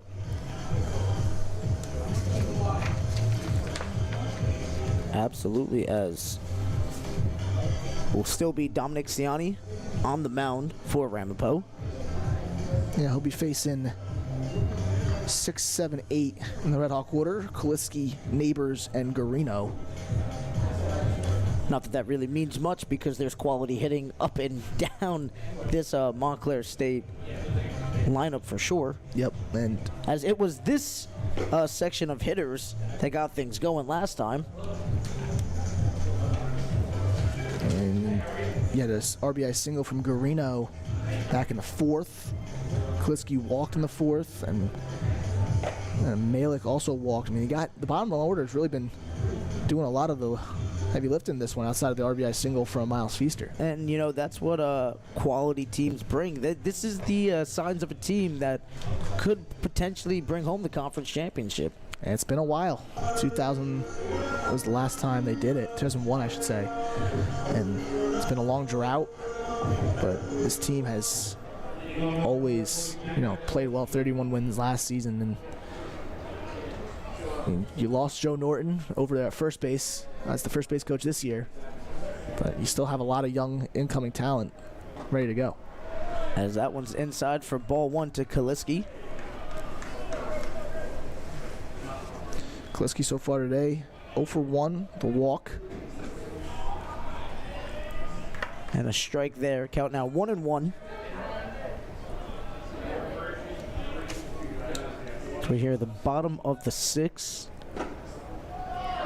And an inside ball. Kaliski's tallied 5 extra base hits in this season, 4 doubles and a triple. Always has that ability to get in the scoring position with one swing of the bat. Red Hawks hoping he can do it right here. Ooh, Kaliski not liking that one. Again, a tough call there. 2-2. Ciani looks to have just clipped the top of the box. As that one is inside, hit right back to Ciani, and Ciani racing over. He is very fast for a pitcher. Absolutely, and also a good pitch there by Ciani. Got in on the hands of Kaliski, got a little jammed up and had to just poke it to the right side of the infield, and another easy out for Ciani, who's been grooving here through 5 1/3. Xander Neighbors now up to bat. Pitch to him is low. Ball 1. Neighbors got the first hit of the game for Montclair State in the 2nd inning when he singled with one out. Have found that gap right in the shallow left field. Yeah, nice. It was a nice liner, soft liner. I think he. I said earlier in this game, he's great at getting on base. 474 on base percentage coming in today. 565 slugging. It's an OPS over 1,000. As he sends that one to center field, Kubo racing for it. That one's gone! Home run, Xander Neighbors! That's the second of the season for Neighbors. Second straight game with a homer. And that one just looked like it kept carrying and carrying. I didn't think that was gone off the bat. A nice swing from Xander Neighbors, and we are all tied up here at Yogi. Deuces right now. Xander Neighbors coming up clutch. And I'm going to be honest with you, that was looking like a fly out to Kuba.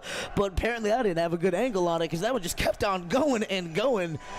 Out of the park. Anthony Guarino stepping up now. What a big hit there from Xander Neighbors. And Xander Neighbors now 2 home runs in his last 4 plate appearances.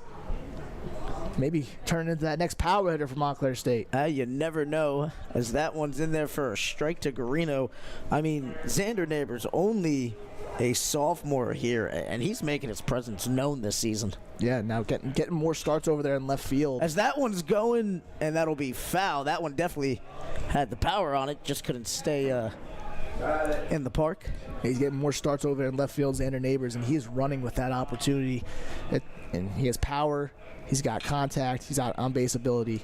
And that one hit over to Baranok. Baranok sending it over to Egner for out number 2.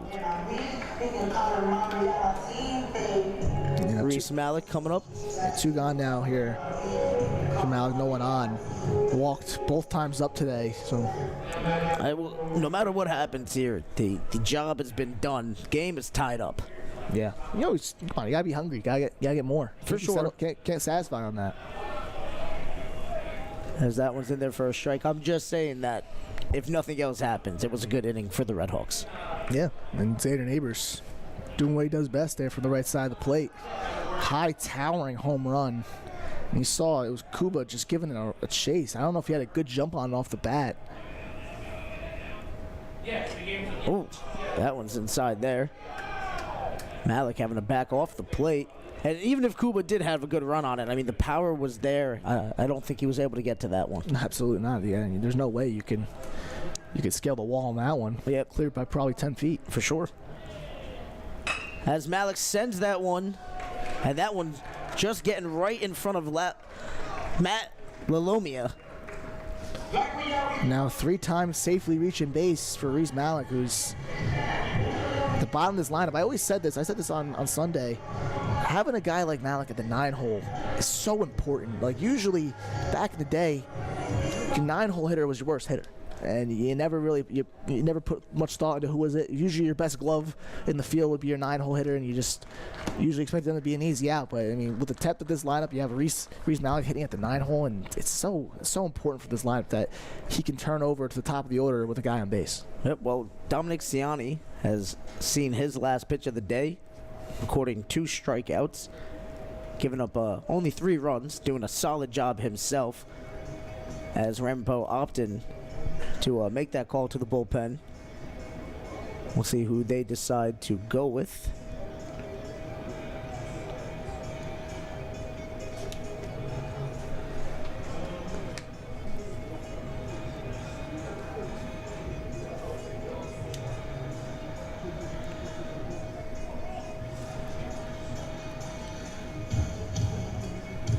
As we don't have a final line yet on Ciani, since the runner off first is credited to him. It was one of the Wills, either Will Kennedy or Will Paoli, and it is Will Paoli. Yeah, Will Paoli has a 1.35 ERA, a whip under 1, no record yet, 6 2/3 innings pitched, 3 saves on the year, the earned run, and 1 walk and 13 strikeouts. He has a great strikeout to walk ratio of 13-1. Dominant pitcher.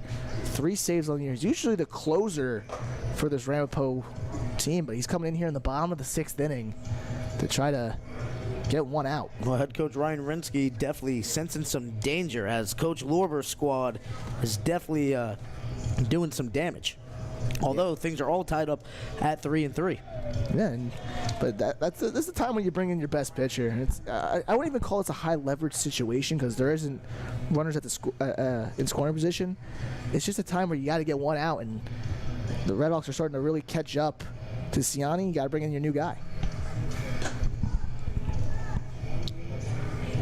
As they'll be giving him time to warm up for sure. Once again, you've been watching the Red Hawk Sports Network. Brandon Mazmarazzo joined by Anthony Cafone and Ant. Things starting to get a little cloudy here. That incoming weather we've been talking about definitely gonna make its presence known later tonight. Yeah, and I think we still have probably another hour and a half before the weather starts hitting in. So usually this game will more than likely be played. Tomorrow these two teams take on each other at Ramapo. And usually I always find it weird how colleges do the schedules for conference play. Like sometimes you'll have two home games, like you saw Rutgers Newark on Sunday. Sometimes you'll have the one game split home and away on 2 different days, and then some days you'll be on the road for 2 days. I don't know why they change it up every year. Yeah, there's some things I would just never understand, but if there's one thing I do know that Ryan McKenna is up to bat right now. Yeah, McKenna 0 for 2 today with a sacrifice, bunted over in the 3rd inning. Malik on first. Trying to search for a big hit here. And Montclair's dugout getting really loud. McKenna showing bunt, but pulling back, seeing a ball coming his way. Nice job there.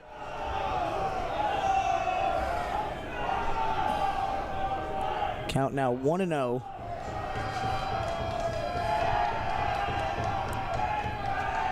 And Paoli opting to try and get Malik sleeping at first. Malik on top of things, though.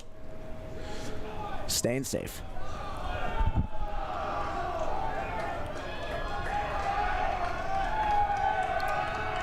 I might send Malik here if I'm Lorber. Showing bunt again, pulling back.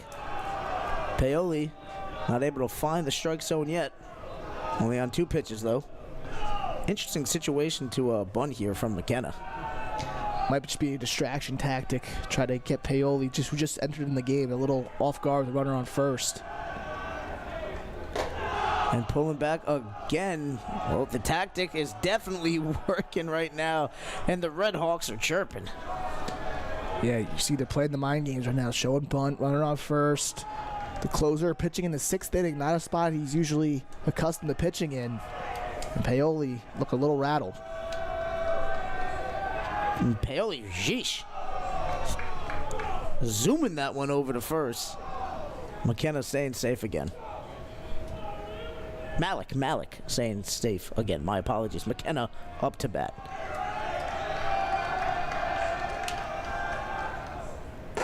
And that one is up there for ball 4 as McKenna takes his base after 4 straight balls. Yeah, 4-pitch walk for Paoli. He only had 1 walk on the season coming into today.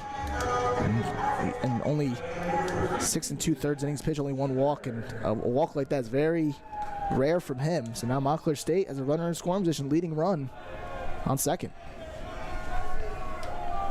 Oh, now the freshman, Zach Stearns, up at the plate. And that one's high to him. And the junior Paoli out of Flanders, New Jersey, right up by us, is going to need a quick talking to. Yeah, 5 straight balls since entering the game, and now pitching coach out there for Ramapo to talk to him. And this is a big spot in this game. They want to make sure he's, mentally there, because I don't think he was expecting to get called upon this early. As a pitcher, everything is routine, Maz. Everything is routine. Designated for a certain inning. And when you're coming in this early, it's very distracting, and it kind of gets you out of your game like this, 11:30 start time. That throws everything off. For sure. Head coach Dave Luber and his assistant coaching staff with Casey Gaynor, John Wells, and Joe Norton definitely identified that and said, okay, we're going to start playing some mind games and mess up that routine. Paying off thus far. Pitch coming. That one in there for a strike. Good job by Stearns, though. Making it, I mean, 5 straight balls. Yeah, you got to make sure, you got to see where he's at, you know? I would probably take again on this pitch. Just make sure that wasn't, a fluke. Because he didn't get the pitch off in time. Yep. Gotta love that pitch clock. Wow. And First time I've just seen that implemented. Just changed the game here. He was taking some time. TJ Roman calling for the pitch over to second, trying to get Malik, and that one is hit a single right to Egner. Egner saying, I got it. And finally, Ramapo getting out of the inning. And you're seeing right now that Paoli is thankful that didn't go past him. He was struggling a little bit there, trying to find the strike zone. For sure, Malik was coming home. Yeah, and that was going to be a run scored. So, big play there. Close out the inning, and we're tied up at 3 going into the 7th. Yep. The Birds of the NJAC getting after it right now. And that closes the book on Dominic Ciani. 5 2/3, 7 hits, 3 runs, 3 earned, 5 walks, and 2 strikeouts.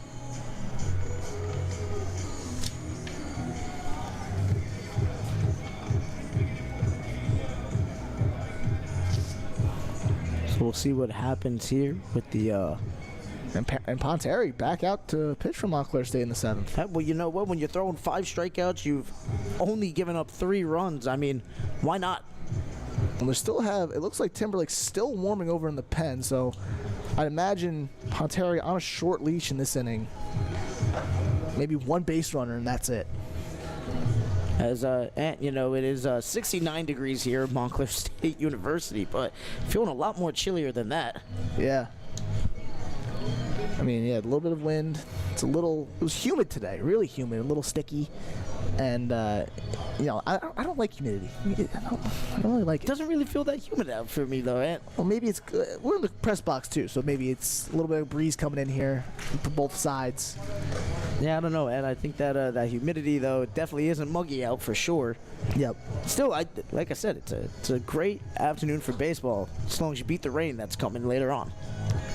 Yeah, it's going to be 3, 4, 5, or actually, my apologies, going to be 6, 7, 8 in the Ramapo lineup coming up.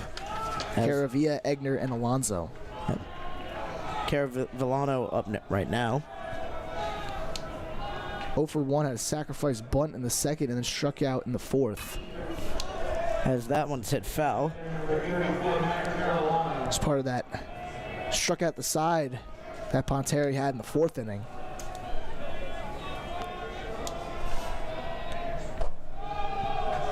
And that one's a ball there. Count now 1-1.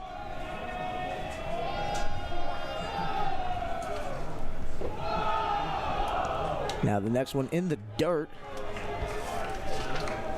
2-1 the count.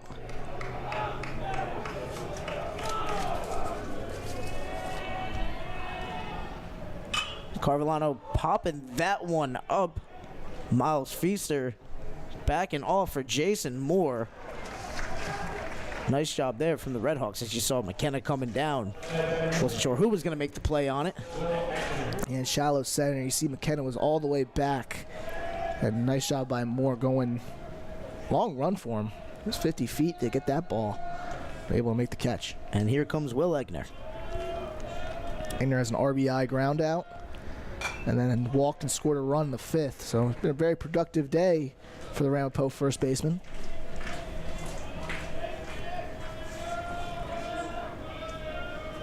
Ponteri still looks in control here in the 7th inning. Really almost looks better as the game has gone along. Just getting more comfortable, and as you said, I mean, even with all the action that we've seen, only giving up 3 runs, definitely crucial, definitely a confidence builder. Man, he's been limited to walks since the 5th inning. Only had, ever since he had 2 leadoff walks in the 2nd, has had 1 walk the rest of the way. Yep. And that's just something that we always said that he has to get better at, is just limiting walks, and you saw it there since the 3rd inning. As that one's hit right to Jason Moore. Moore just making sure he's got a nice grip on the ball before he sends it over to Angelo. for out number 2. Moore been busy today. Last 3 innings, that's already his 4th putout. He's got a little, they like to hit it over to him. Now Christian Alonso back up to hit. Alonso doubled his last time up, scored a run off the sac fly from Cuba. As he shows, bunt pulls it away, but Ponteri in there for a strike. And you see Ramapo trying to steal some of the Montclair tactics there. Yeah, but you see Ponteri stayed focused, and I guess he's trying to push bunt. He sees that the first baseman's playing behind the bag. I'm wondering why Montclair's not playing the infield in. Definitely an interesting situation. I guess they're trusting Ponteri and Garino to make a play on that push bunt. If it comes, as that one's inside for a ball. Ponteri backing him off the plate a bit. And just trying to go with that inside fastball, a little waist pitch, 0-2. Looking for the swing, Garino. Looking at that first base. He's saying it's safe. Count now 2-2, 2 outs, nobody on base. And a swing and a miss, and Ponteri with his 6th strikeout in this one. That was a nice off-speed breaking pitch. Started right behind Alonso, and it cut back last second. Alonso had a defensive swing there, and then a nice strikeout to end the inning, 1-2-3. And Ponteri had a short leash in that 7th and able to go 1-2-3. You're wondering now, will he come out for the 8th? The way he's pitching, why not? Yeah, these last 2 innings, able to go 1-2-3. Now he's starting to look stronger as the game's progressed in Montclair State. Tie game here in the bottom of the 7th. There'll be Feaster, Angelo, Moore, 3-4-5. That's the heart of the order. And this is time to really, if you're the Red Hawks right now, this is your time to jump. This is time to definitely the time to get after it, create some chaos for Ramapo. I wonder if they're going to bring out Paoli again. It looks like they are for the 7th. Interesting decision, but you know, Paoli able to get out of that one. Looked like he was struggling for a bit. They got 2 guys getting warm up in the Ramapo bullpen. I don't know who those guys are, but we'll see in a moment once they get entered. Yep, you got some options for sure. And in the bullpen for Ramapo, you got Matt Ivanicki, as well as Gerard Abram, Billy Scanlon, Andrew Case, DJ McGinnis. So there's a deep bullpen for Ramapo. They like to carry a lot more pitchers than they do hitters. So let's see who they'll go to after Paoli.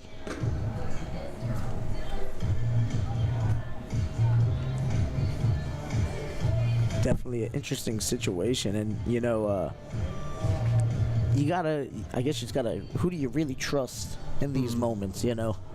I mean, you brought in Paoli, who's probably your most trusted guy in the 6th and now here in the 7th. So after that, you really got to start diving into the bullpen, which I don't know why they went to Paoli so early in this game, especially with only a runner on first and 2 outs.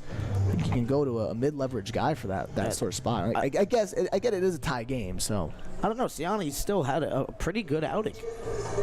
Yeah, maybe you stick with Siani, but yeah, he also gave up a homer and then a single in 2 batters, so it's something you see the contact going out. Also, it's going to be, I think, your 4th time through the lineup coming up, so that's always something you always got to consider as a pitch coach. Count. It's getting high up. Pitch count going up. 4th time through the lineup, so now they're seeing him more. Yep. Something else. And Miles Feaster now leading off for the Red Hawks. Showing bunt pulling back, but that time Paoli getting in there for a strike. Feaster so far today is 1 for 3 with an RBI single in the 3rd. Was able to score Malik.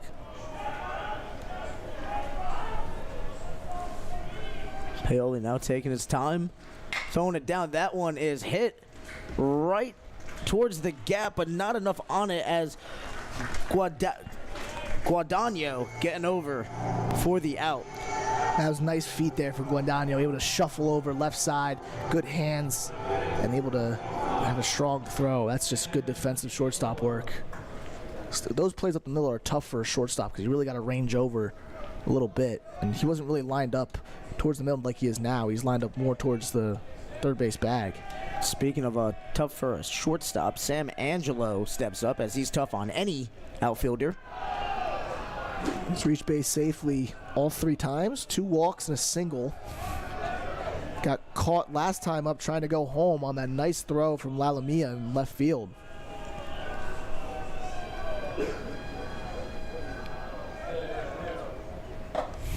And that one in there for strike 1. Little high. Angelo not liking that one. 1-1 the count, 1 out, nobody on base. Paoli's able to get through this inning 1-2-3 and not giving up a run. That would be huge for this Ramapo side. And that one outside for ball number 2. Angelo wasn't even an NJAC honorable mention last year after having another dominant season. Disrespectful. Yeah, when I saw the stat line last year and I saw that he wasn't even an honorable mention, kind of blew my mind. And a miss there. Angelo now tied up after Will Paoli hanging in there. Now you see Paoli almost attacking Angelo. You saw Ciani not really going after him at all in the first 3 at-bats, but now attacking is Paoli. Oh, that one is called high. Close. Definitely close. Angelo getting saved by the call, potentially. Full count now. And that's Sam Angelo's game. Gets to 3-2 almost every time he's up. Your classic good eye power hitter. As he fouls that one back. And you know, that 3-2 count, I mean, that is definitely an interesting situation. That just goes to show him liking those situations, goes to show his confidence and trust in himself. It just shows that he has a good eye at the plate, too. He knows what the strike zone is, and he continues to foul pitches off. Yep.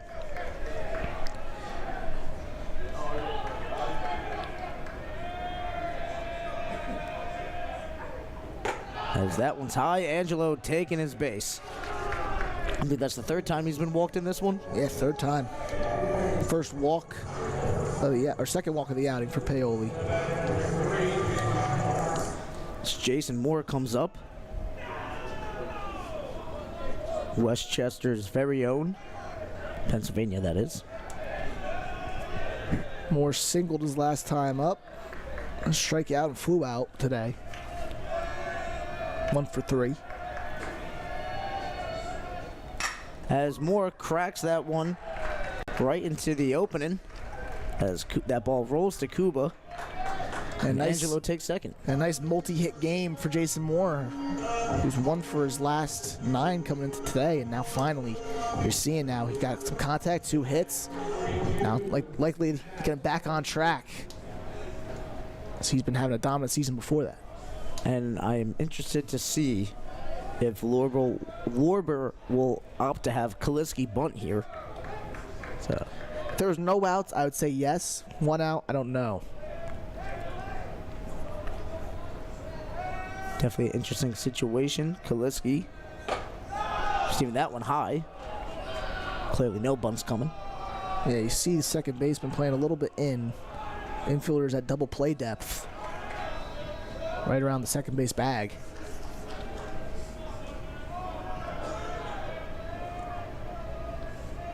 As Paoli's pitch comes, it's fouled off.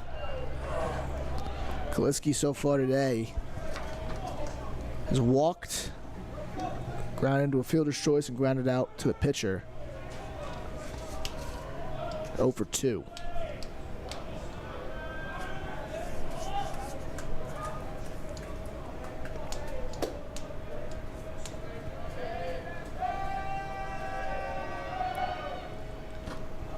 Ooh, swing and a miss. That one definitely making some contact, I think, with Kaliski after the swing. Yeah, it looked like Paoli tried to go upstairs fastball up and in, and Kaliski tried to get up there and line drive it. He's got a big gap between the shortstop and third baseman. Third baseman playing towards the corner. Shortstop playing at double play depth. He has a nice window if he wants to hit a ground ball there. If he can open up his stance a little bit, get that bat over there. Definitely some room to work with. As that one's in there for Paoli's first strikeout. And a 1-2 count, you got to be able to protect on that pitch. Nice fastball right down Main Street. And it looked like it freezed up Kaliski. I think he was expecting off speed. And Paoli goes right back to the number 1 and catches him off guard. Well, I believe he home run last time we saw him. Xander Neighbors back up. Yeah, homer, a single, 2 for 3 today. As he sends that one, it's going to be foul. Egner on top of it, though, catching over his shoulder, looking like Randy Moss. Yeah, Montclair State strands 2 with less than 2 outs. Tough break here today. As we are still all tied up, we head to the top of the 8th here on the Red Hawk Sports Network. And Montclair's left 10 on base today. Yep. With only 3 runs scored, and that's something that Lorber always preaches. You know, don't leave guys on base. You got to be able to drive runners in when you have them. And a couple of missed opportunities today, and they got to sort of, in these last 2 innings, break out. As we have a pitching change now, as I believe coming in is number 22, Alec Benzinger. Yeah, Benzinger, we saw him on Sunday and in that second game against Rutgers Newark, and he came in the 9th inning, shut down the Scarlet Raiders, and he was able to keep the game tied and went into extras and had a couple of unearned runs. He has some electric stuff. A nice dropping, fast curveball, fastball, changeup. He can go to anything he needs to. And we were saying it over on Sunday. Yeah, it looks like DeGrom out there, that flow. Definitely a great head of hair, making me jealous. But that will be it for Montclair's afternoon at 6 strikeouts, only giving up 3 runs. A dominant performance for him, a solid performance. We'll see what Alec Benzinger can do. Is he set to warm up? I believe he will be facing off against TJ Roman towards the bottom of the order. Yeah, and for Matt Ponter, we have the final line. 7 innings, 2 hits, 3 runs, 3 earned, 3 walks, and 6 strikeouts. And he will get a no decision today. Nice, that's what you want. You want your starters to eat up innings. If you get 7 innings out of your starter, we'll take that every single time. For sure. So Benzinger will take on 9-1-2 in the Ramapo lineup. It will be Roman, Cuba, and Guadagno.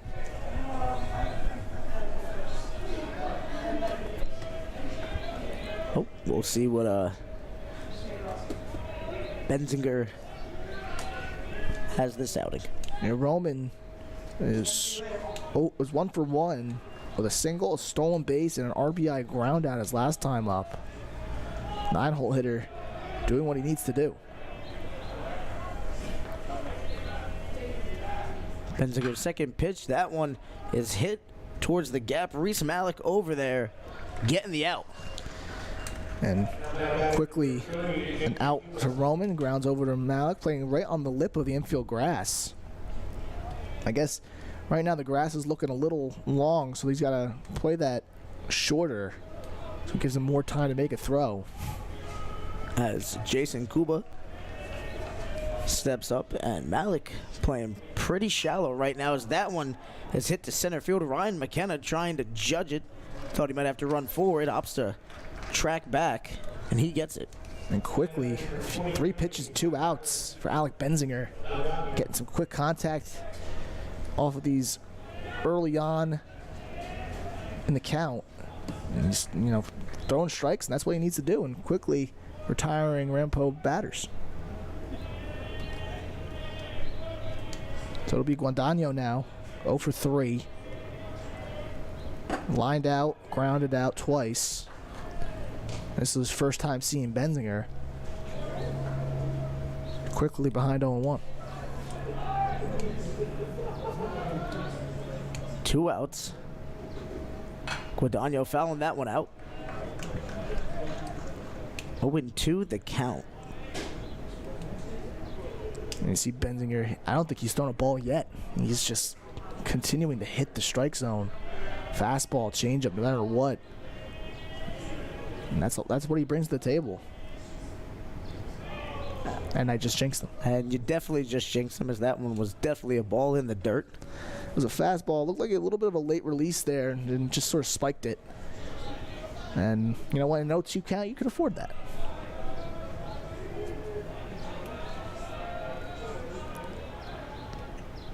As that one is cracked to center field. That one looking like it has some distance on it. McKenna on top of it, though. So 3 up, 3 down for Ramapo. Yeah, good job by Benzinger coming in the 8th inning and just retiring the Roadrunners in order and quickly getting his lineup back in it.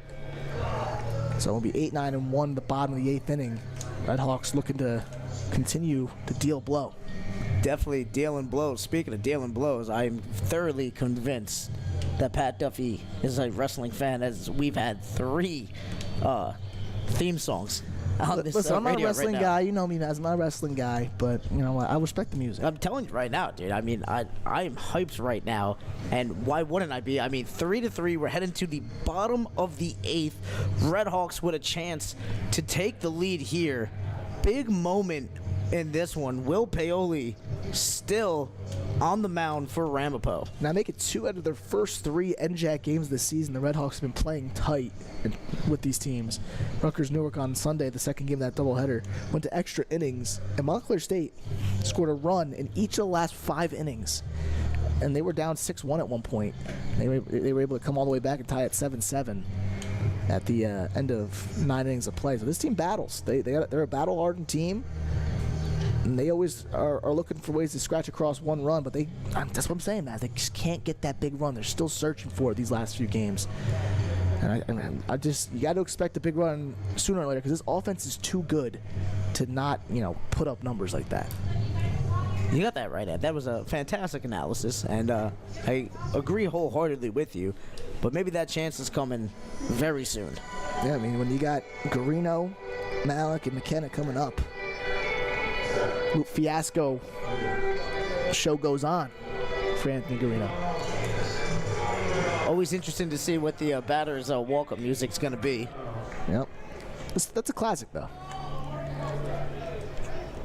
And as the graduate from Hackensack, Garino's 1 for 3 today with an RBI single in the 4th inning. That scored Angelo. She shows bunt. Pulling back for a ball, and that fake out bunt seems to be messing with Paoli a little bit. And you see how Ramapo attacked that. You saw the first baseman Egner running in to make the play, and Roman was shadowing behind him to cover the first base back. I don't think I've ever seen a rotation like that. Usually the pitcher will just run over to first. And again, the fake bunt doing its job. Yeah, they really seem to be getting into Paoli's head with that fake bunt. A little bit of psych out.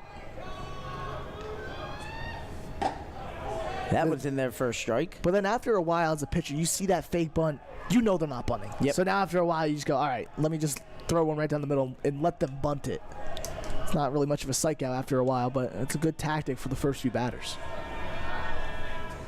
As that next one comes, big swing and a miss, and definitely noticing that they're not going to bunt. Brian Baranach even heading well back beyond third base. He was very much in front of it before. Now 2-2 count. I don't think you're showing bunt at all. Garino's got to go up free swinging now. For sure. Got to make something happen here if you're Garino. Swing and a miss. The second strikeout for Will Paoli, tying Ciani's outing. And Reese Malik up to bat. And that's one thing that Montclair State really doesn't do that much is strike out as a team. So far on the season, they struck out 108 times, which is second least in the NJAC, only behind Rowan with 98. This team doesn't strike out a lot, and they're very good at putting the ball in play. And today, only 4 strikeouts as a team, and they're not giving Ramapo that satisfaction. Well, as the Mets taught us last season, putting the ball in play leads to good things. Yep. Wish the Yankees would take but then didn't when they played the Padres. Yeah, for sure. All you Mets fans out there. I got to get my little dig in, You just couldn't help yourself, could Yeah, you? I have to get my little dig in. Hey, listen, I wish the Yankees would take a play out of the book But right now, Reese Malik, a chance to make something happen. A spark of hope, if you would. That one inside for ball 1. Malik's reached base safely all 3 times up today. Single, 2 walks, has a run scored in the 3rd inning. Has had a big day at the plate. As that one's close, but not good enough. Ball 2. It just doesn't seem like Paoli's really locating that fastball at all. He's trying to hit the corners, and he's just missing by a little bit. Just got to rewire, take a second off the mound and reset. That one's low for ball number 3. And now you got to imagine Malik has the red light here. Don't swing. He hasn't thrown you a strike yet this at bat. Just let him come to you. Count now 3-0. And that's a ball 4. Malik walking down the first base line. 3rd walk of the day for Malik. He is just on-base machine today, reaching out safely all 4 times. And Ryan McKenna steps up. There's Malik had 8 walks coming into today. He already has 3. As Lorber calling time right now, opting to figure out what they want to do. And what do you think they're talking about in that circle? I'd say potentially a hit and run. I mean, you got 1 out, tie game. Malik is a fast guy over there at first base. Maybe you put him on the run and have McKenna go up there trying to see if he could plant one in the gap. And then if he's on the run, ball goes in the gap, it's an easy run. Or it could be a deceptive tactic. So I saw Lorber pull that one out on Sunday. Just had a little discussion before someone went up to the plate, and then Rutgers Newark was thinking one thing, and it just never happened. Definitely a interesting situation for sure. As Lorber just added on even more tension to an already tense situation.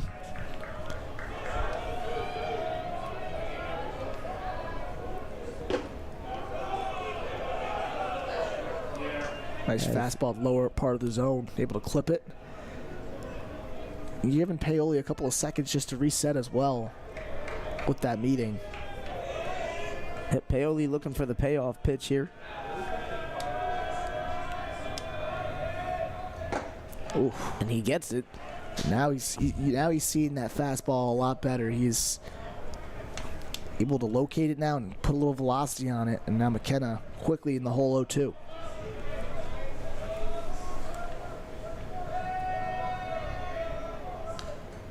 And a swing and a miss. Paoli cashing in on that at-bat.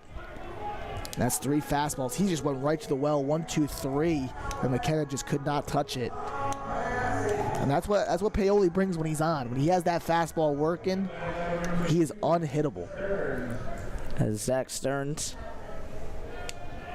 0 for 4 today with 2 groundouts and 2 lineouts. That's a ball.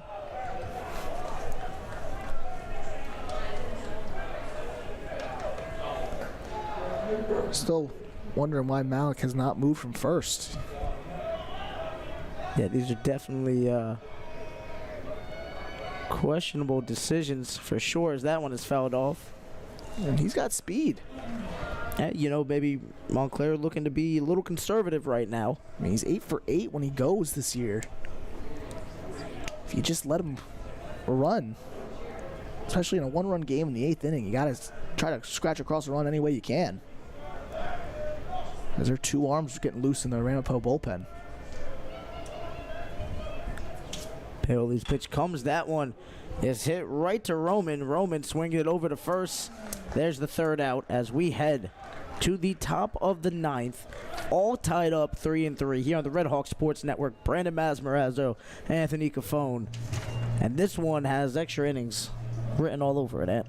I don't know about that. We still got another inning of play here, Maz, so you don't know. I don't know, man. These teams having real trouble pulling away from each other, almost as if anything you can do, I can do too.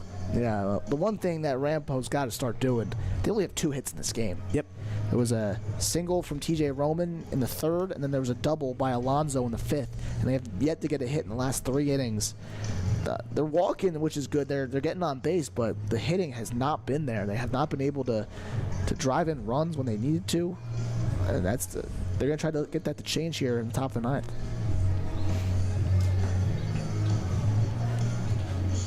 Someone's got to get the bats flowing, and why not Brian Baranock? Yeah, Baranock 0 for 3 today with 2 pop-outs and a ground out, and especially when your number 3 hitter has really not been putting the ball in play like he needs to. Every really at-bat, tough. though, is a chance to change the fortunes, not only for yourself, but for the team. Yeah, I mean, he's hitting 348 this year with a 932 OPS, and one of the second best hitter right now on the Ramapo roster. I mean, they got to get something going. It's him, Lalomia, and Garthoff, the catcher. 3-4-5 in the Ramapo lineup, and this is the time. I mean, you don't want this game to go to extra innings, especially with the game tomorrow. You don't want to waste as many arms as you have. For sure. And Alec Benzinger looking to start up right where he left off. 3 up, 3 down last time. So we'll see what happens here.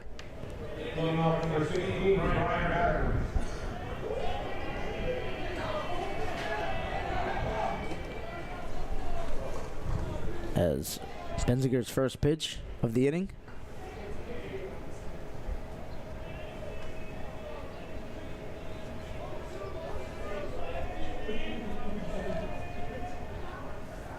That one's out inside.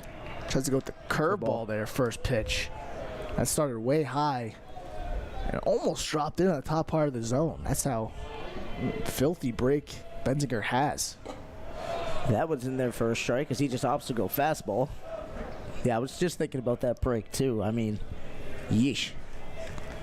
Yeah, and we saw it on Sunday. I think when he was shutting down that Scarlet Raiders lineup in the 9th, you saw that this guy could be a real viable option out of the pen. Now Benzinger potentially on the verge of his first strikeout today. Yeah, and Benzinger coming in today at 2.19 ERA, a 1.54 WHIP, and 12 and a third inning pitch, 13 strikeouts, 6 walks. As that one is hit, it'll be foul. Definitely a close. Almost got to the right side of that third base line. Could have been a home run. Yeah, and Baranock has that type of power. He has a homer on the year. Has 7 doubles, which leads the Roadrunners. So 8 extra base hits in total. He's got that power.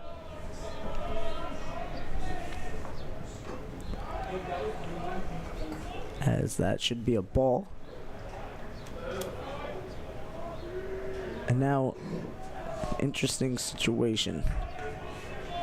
And you see the shift right now. You see they got Miles Feaster playing on the left side of the bag, 3 infielders on the left side, leaving that whole gap between the second baseman and the first baseman. So all he has to do is go the other way. Definitely not a fan of the shift, my friend. Listen, it's not banned in college yet. It's banned in MLB. Very interesting that they opted to implement the pitch clock, but they're fine with the shift. Also, yeah. you can try to throw over to the bag as many times as you want. Yeah, I mean they pick and choose. I think they just want to get these pitchers acclimated to the pitch clock before it's becoming standard in many baseball leagues. Yep. Well, 3-2 the count now.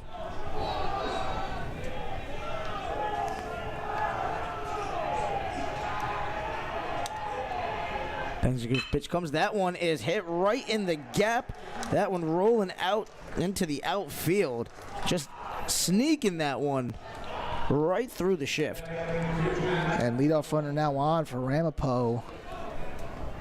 Baranock 3 for 3 when he steals this year, so always look out for him at first base. Not always a threat to go, but especially in a game like this, situation like this, you don't even know if Ramapo could pull in a pinch runner in this spot. I don't think they're going to stick with Baranak on first. And now the junior Matt Lalomia. Just walked and scored a run in the second inning. As that one, is just over Jason Moore's head.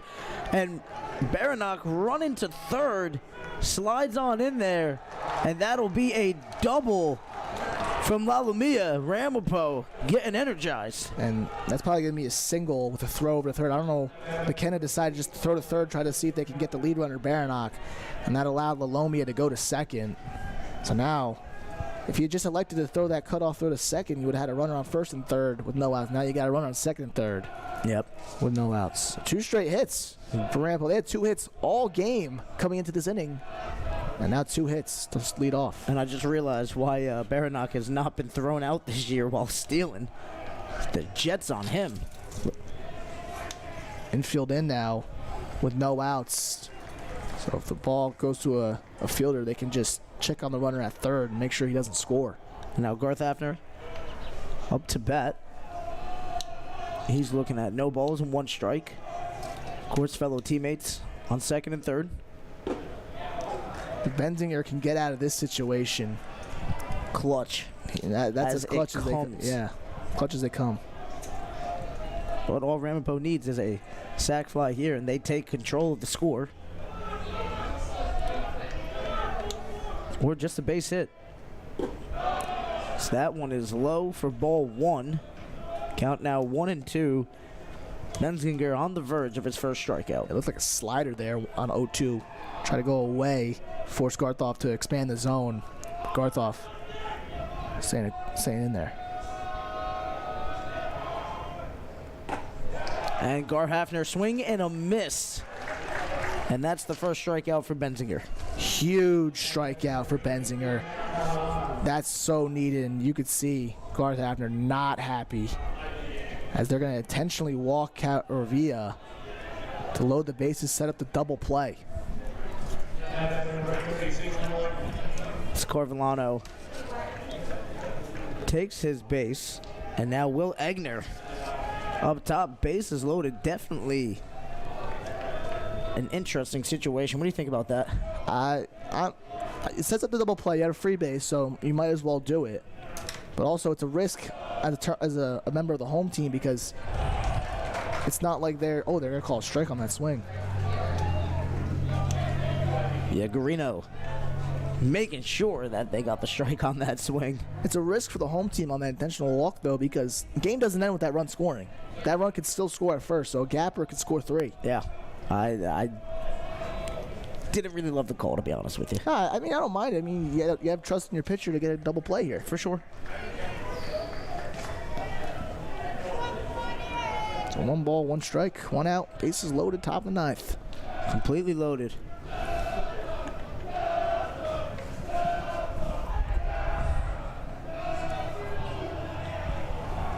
Ramapo getting loud as that was in there for strike number 2. Count now 1-2. And that's a huge strike. A nice changeup around the outside corner, and it just froze Egner. Now Benzinger in the driver's seat.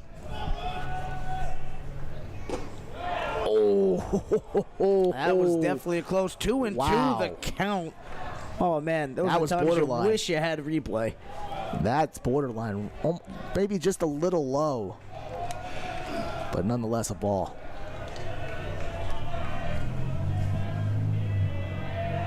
Benzinger's 5th pitch coming, swing and a miss.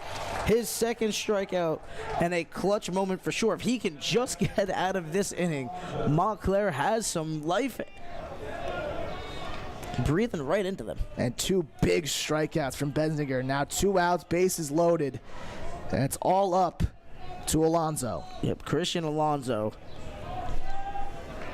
Had doubled his 2nd time up, which was able to get 2nd and 3rd. And if you're a senior, these are the moments that you live for. Yep.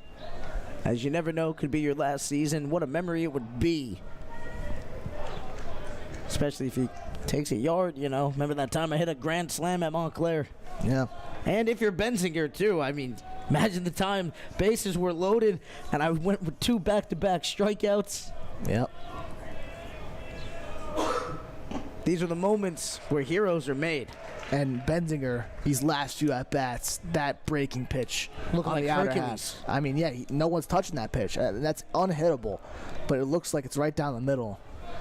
And he has just been dialed in since that second single by Lalomia. And that one is hitting out to Neighbors. That's going to be a base hit. 2 coming in now as Ramapo takes the lead by 2. Runners on first and third. And that was a heartbreaker there.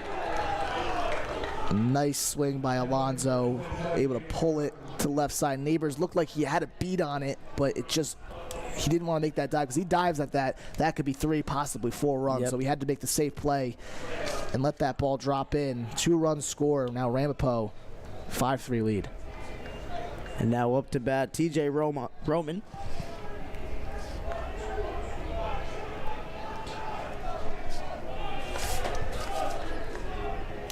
Things have definitely... And Carvellano. Oh, that one is hit opposite.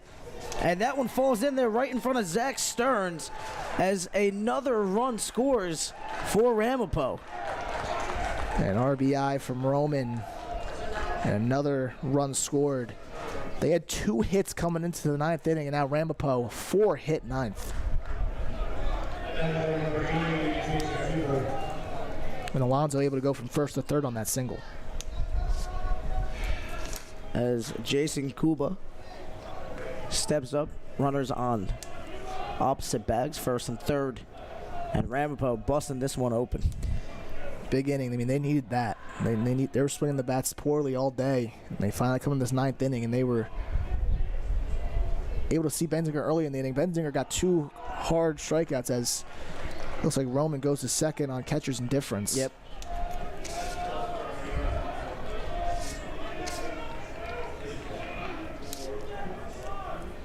Still 2 outs.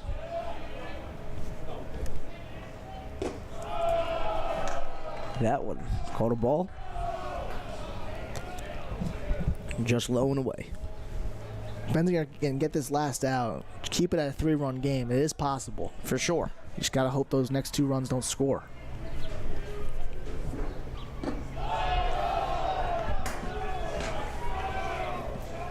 Another ball. 2-1 the count. 2 outs.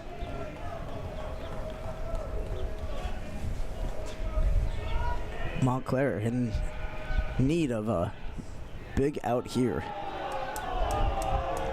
And looked like Benzinger stepped off. Lorber calling time now as he walks out to the, looks like maybe a pitching change right here. Actually, I don't think so. It's middle of that bat, but you see someone right down the line there. Probably going over defensive alignments right now. And, you know, that's a smart move by Lorber. I mean, you just gave up 3 potentially crushing runs. Those are definitely the difference makers. And you just want to give the pitcher and, quite frankly, the defense just a chance to, like, hey, you know, we're down. Time is not our friend. But we're still okay. That we can still pull this off. You know, this is a quality squad. Has been in some tough situations since Lorber's been here. And, you know, crazier things have definitely happened than coming back from a 3-run deficit in the 9th. It's just focus on the batter at hand. That's Kuba. It's just getting this out. Just getting Kuba out. Kuba, and then it's up to the bats. And Kuba's he's been retired all 4 times up today, so you got to be able to get him out. As he diving catch. Baby. Did you see that? Miles Feaster said, "Not on my watch." Somebody needed to make a big play, and Miles Feaster is coming up huge for Montclair to stop the bleeding. Yeah, big play by Miles Feaster to lay out full extension to his weak side hand. That's not an easy play to make in the hole. Miles Feaster makes it, but 3 runs for Ramapo in the top of the 9th inning. Last chance for Montclair State. And they're going to have 3, 4, 5, Feaster, Angelo, and more to start this inning, and that's, I mean, what else would you rather have? And this one, that's exactly what you would want to have for sure. I mean, all three of those players making their mark known in the bats today. And Paoli trying to pick up the 7-out save. Actually, it'll be a 10-out save, my apologies. Because he came in the bottom of the 6th inning, got the last out against Stearns. Yep. And then was able to work around the 7th and 8th inning. So it would be a 3 1/3, a 10-out save, potentially. So, anyway, and this is it for Montclair, for sure. I mean, the time is now. The iron is as hot as ever. And you got the 3 best hitters coming up, bottom of the 9th inning. And you don't need homers right away. You just need guys to get on base. And Miles Feaster, definitely one of your guys that you know can get on base in this one. Has a .517 on base percentage, which is top 3 on the roster with a minimum of 30 at bats. And then you got, of course, Sam Angelo, who's hit 5 homers this year. Definitely could go yard. And then Jason Moore, who just broke out of his slump with a multi-hit game today. Well, Feaster stepping up now. Feaster 1 for 4 today with a RBI single in the 3rd inning. Grounded out to short his last 2 times up. We'll see if you just put that Nostradamus jinx on him. I don't think I did. I hope you didn't. Will Paoli's pitch coming? He's in there for a strike, catching that inside bottom corner. 11 runners have been left on base today for the Red Hawks, so if the score holds, that's going to be one thing that they're going to preach to this team. Can't be leaving runners on base. So that one's down low for a ball. Count 1-1. So Paoli, if he's able to close this out, will pick up the win. The loss will go to Benzinger. Yep, both of them coming in at 3-3.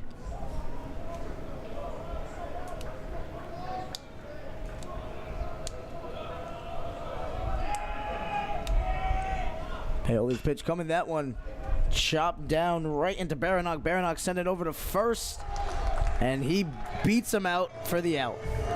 Yeah, good throw there to get Feaster. As Feaster always chugging down the line, you got to make that throw quick. One hop. Almost beat out the throw. Yeah, and almost beat out the throw, but Baranock able to get it there in time. And Baranock coming up clutch when it's needed for sure for Ramapo this afternoon. Sam Angelo now, Slam Angelo as some call him. Yep. Up in the box. And so far today, Angelo has reached base safely all 4 times up, 3 walks and a single. Also a stolen base today. So that one's in there for strike 1. Paoli looking to go 3 up, 3 down here and head back to Ramapo with a win. Yeah, this would be the 3rd straight loss for Montclair State, and they started off this season 14-1.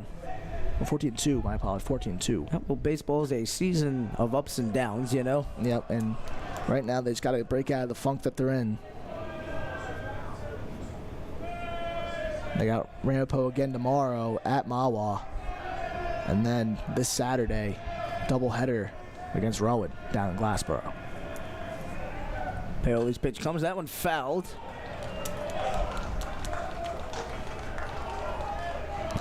And good job by Paoli. Really throwing that fastball well effectively today. And got Angelo in on the hands there, and he had to foul it off.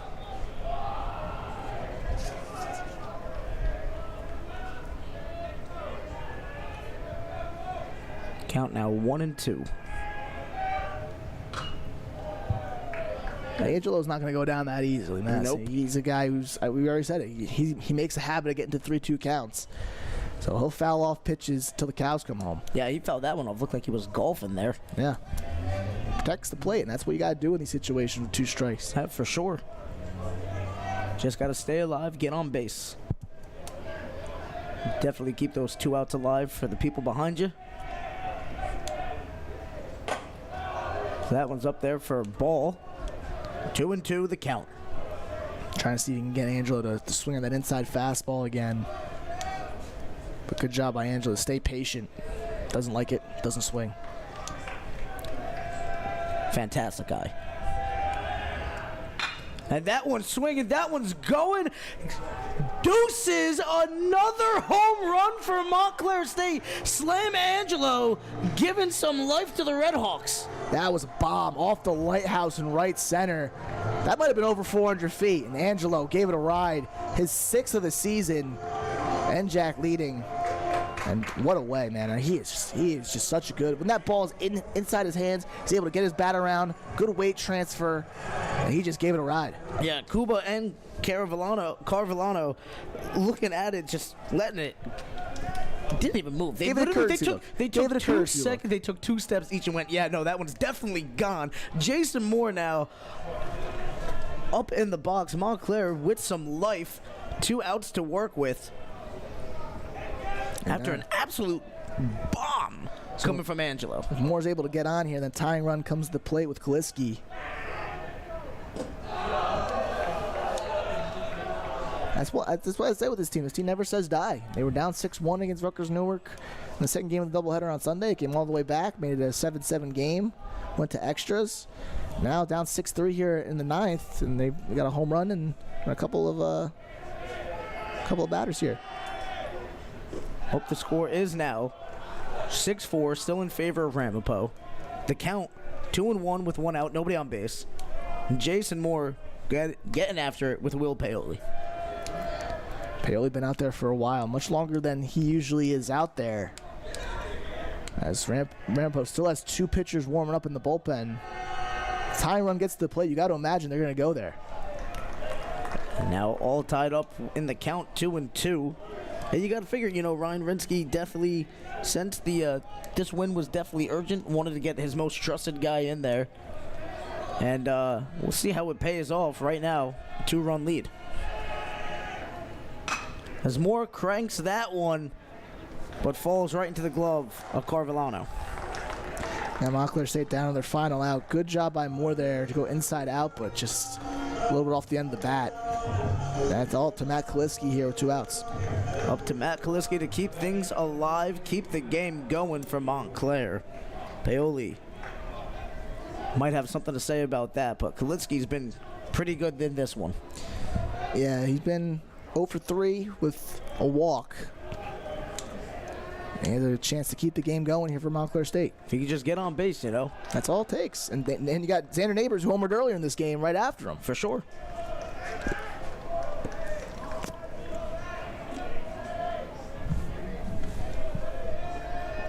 Can cut the tension with a knife right now. As that one, a not really powerful hit in there for the final out. Ramapo snagging this one away. Great job by Tyler Guadagno getting that over to Egner for the final out. That one almost in the dirt, but Egner able to hold on. And that will do it. The final score, 6-4. What a battle it was. But Ramapo ultimately coming on top. A couple lead changes, 3-3 for a while. And Ramapo only had 2 hits going into the 9th. They had 4 hits in the top of the 9th, scored 3 runs. And late Sam Angelo homer couldn't make up the difference. Montclair State will fall to 14-5 and will take the second game tomorrow against Ramapo at Mahwah. As Ramapo advances to 13-7. I mean, what a battle. We've seen this one go all over the place. Saw Ramapo take the lead, Montclair tie it up, and then take the lead. And then Ramapo comes back, tying it up in the same inning and taking the lead. And then, boom, some big plays happen. They jump out to 3 runs and an absolute nuclear blast coming from Angelo, giving Montclair life, but just not enough with the time remaining. Yeah. But still, listen, Montclair definitely should keep their heads up. That was a fantastic game. Yeah, I mean, and they had to go up against some pretty good pitching. Paoli down the stretch, 3 1/3, 2 hits, 1 run, 2 walks, 3 strikeouts. He is going to get credited with the win. And you gotta. I mean, it was a tough game out there for Montclair State. Lorber, the team stuck in there for a while. It was just the ninth inning where Ramapo came alive. They got the hits when they needed to down the stretch, and they won the game. And there's another one. And the good thing about baseball is, Mass, there's always a game tomorrow. There's always a game tomorrow. Still a lot of season to be left. And hey, Xander Neighbors and Sam Angelo both going yard in this one. We'll see what happens next time. For the Red Hawk Sports Network, I'm Brandon Marazzo. He's Anthony Cafone. We'll catch you next time.